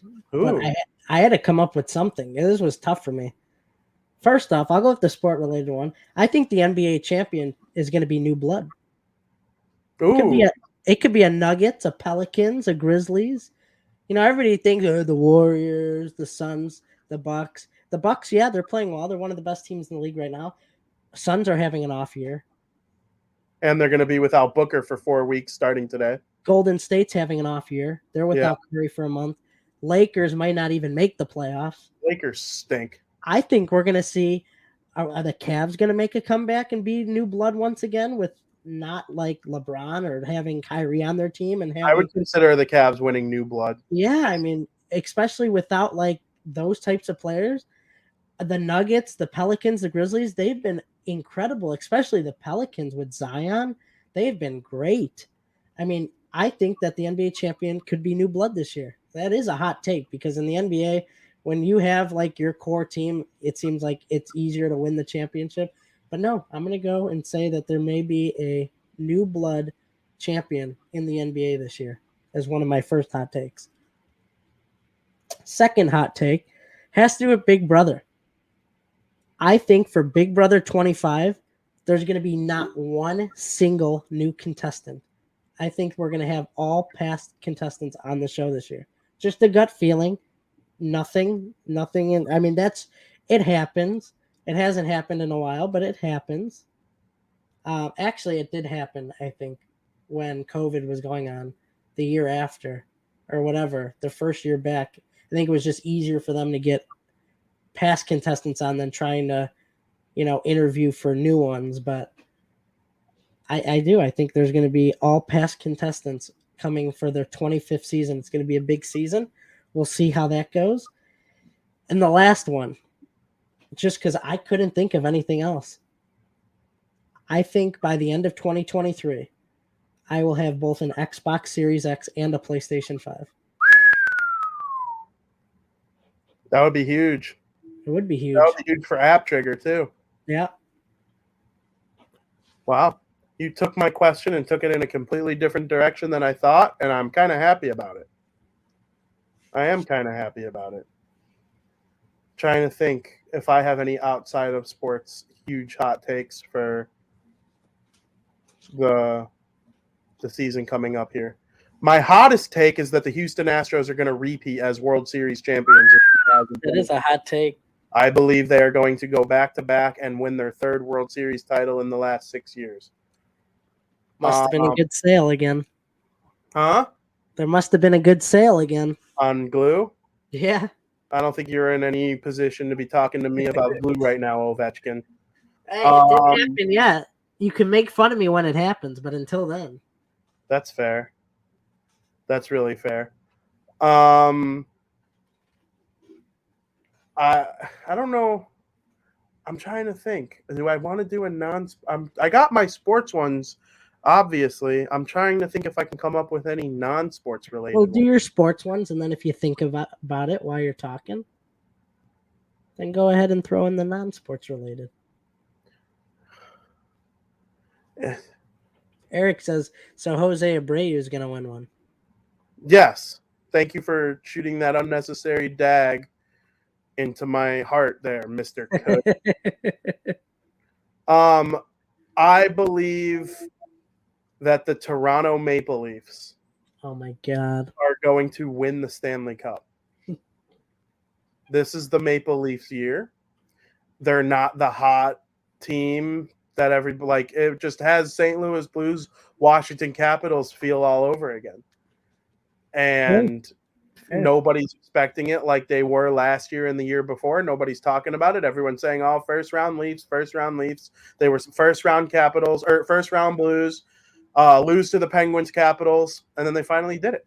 And their time is running out. Austin Matthews will be a free agent in a couple of years. He's probably going to leave. The Maple Leafs are going to win the Stanley Cup. Yeah, no shot. Maybe. And my other hot take is that Patrick Kane will play in a city not called Chicago by the end of January. Wow. Yeah. Definitely by the end of February. But the hot part of it would be to say by the end of January. They're bad. They are really freaking bad. He's suffering because of it. He doesn't have as many points as we'd like for them to see. They should do him right by getting him on a contender with some actual good players, and so that he could get back to and earn himself a nice contract for next year. So, Patrick Kane, you're out of here. We'll see. Very good hot takes. That was the definition of hot takes. Those were spicy. Out of those three, the most likely is Houston. You think so? Yeah. I think the shift being banned is going to hurt him tremendously. It might hurt like Yordan Alvarez, but it might help Altuve. No, it'll hurt Altuve. I tell you this all the time. He stands in right field. No. That's what I'm. Oh, defensively. I'm talking offensively. Offensively, maybe, but defensively, I think it's going to hurt him. Yeah. We'll see. Defensively, it'll hurt. It'll hurt everyone defensively, but it'll help everyone offensively. Yeah. And the Astros are just smarter than everyone. Like, they just are. I hate them just as much as you. The Mariners and the White Sox, the last two teams each team lost to in the playoffs is the Astros. Like, I don't want to talk about the Astros, but now that they added Abreu, like, I'm almost inclined to root for them a little bit. I actually didn't realize they added Abreu. Yeah, Jose Abreu, Houston Astros. They lost Verlander, which is going to hurt, but they won big without him before. Yeah. So, I don't know. What did the White Sox get for him? Nothing. He was a free agent. Oh. That does hurt them. So, that's our New Year's predictions / recalling all the great things about 2022. We hope that everybody had a fantastic 2022 and wishing everybody a happy new year. And with that, no matter what, we will always be degenerate a-hole gamblers. And that's where we are going to take over in America's favorite podcast segment of the week, Breaking Bets.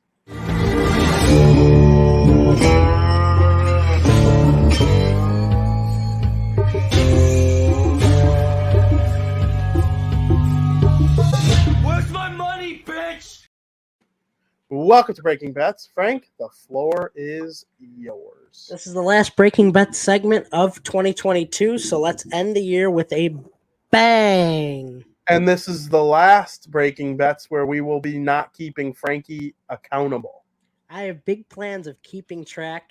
I'm going to throw it on the screen, hopefully, but that'll have to be the second show because the first show, there'll be nothing to show for 2022. Yeah. So the second show, I'm going to try and put statistics on the screen for everybody to see. So, yeah, that is let's just get into it then, right? Nothing really else to say. Let's end 2022. Calgary travels to Seattle tonight. I'm wearing Release the Kraken. I think Seattle's going to win this game. I like Seattle money line at -110. When I checked, it was a pick 'em. Calgary's playing back-to-back. That's not the reason I'm taking Seattle in this situation, but Calgary's not hot right now. Their last 3 wins came against the Sharks twice, and they beat the Ducks. Wazoo. Congratulations, Calgary. You came away with 3 wins against 2 of the worst teams in the National Hockey League. On the other side, Seattle's been playing pretty good at home. So I like in a pick'em situation, I'm going to go with Seattle at home. They've impressed me so far this season. And in a pick'em, I like the money at -110. Seattle money line. Second game, college basketball. Temple visits Eastern Carolina. ECU.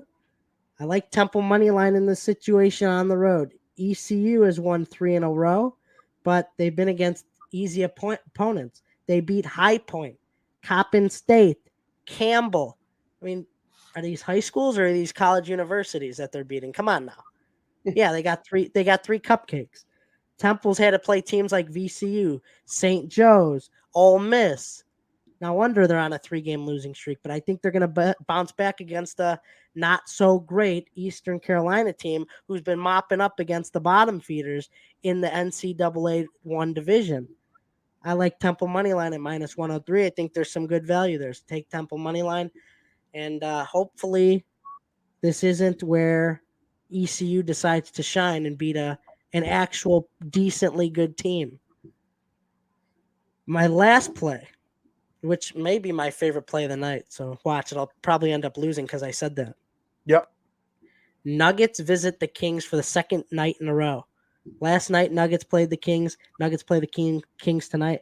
Last night, Nuggets won 113-106. Kings are 2-point underdogs. I like the Kings +2. Nuggets have been playing well, but playing a back-to-back against the same team tends to go in the opposite direction. Nuggets are a clear, better team by miles. I understand that. But when you play the same team back-to-back games, it's very tough to beat them twice in a row. You know that the Kings know what they need to do to fix their mistakes from last night, and they will do just that. I expect the Kings to keep it close within 2 points, if not win the game. So on the safe side, take the Kings +2 at -110. This line has fluctuated in front of my eyes. I was staring at it. It was -1.5. Then it was up to, or it was +1.5. Then it was up to +2. It was going crazy, off the bonkers. I like the Kings +2 at -110 to get some revenge from last night's 7-point defeat over the Nuggets. Those are my 3 picks tonight, and hopefully we could close out 2022 off on the right foot. I absolutely love it. Those are some good picks. The Calgary-Seattle one is the most interesting to me, but we'll see how the Nuggets Kings game goes as well. You know how I feel about the Sacramento Kings and their NBA irrelevance. But, yeah, good stuff, Frank. It was a great year. We've done 91 of these now, and we got 100 coming up. I think 100 it's either late February or early March. I think early March because February is short. Yeah, I'm very much excited about everything we got going on. It's a big year for hockey. Obviously, every year is a big year for hockey now.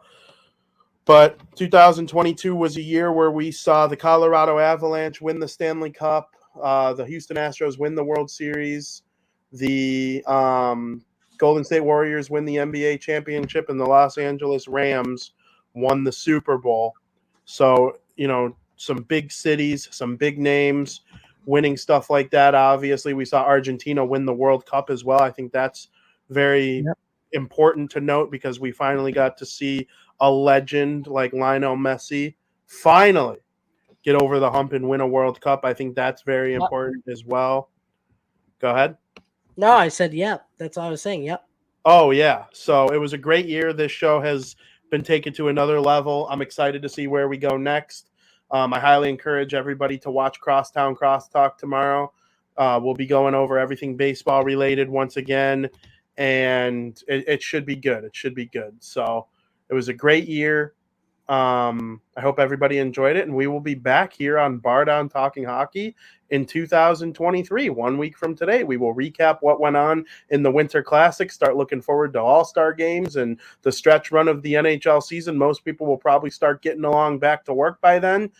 So enjoy this week. Enjoy the weekend. Stay safe. New Year's Eve weekend is a very dangerous weekend, in a lot of places in terms of people making mistakes with their decisions to drive and whatnot. Just be smart out there. And if you ever need anything from anyone, Frankie and I are always here. So we're excited to keep it going with you guys and enjoy the magnificent hockey that's going on this week, starting tonight with the New Jersey Devils facing off against the Boston Bruins. I hope everybody enjoyed. For Frankie, for me, for everybody at the Great Barroom Network, make sure you're tuning in all weekend. As always, thank you for listening. Another happy landing.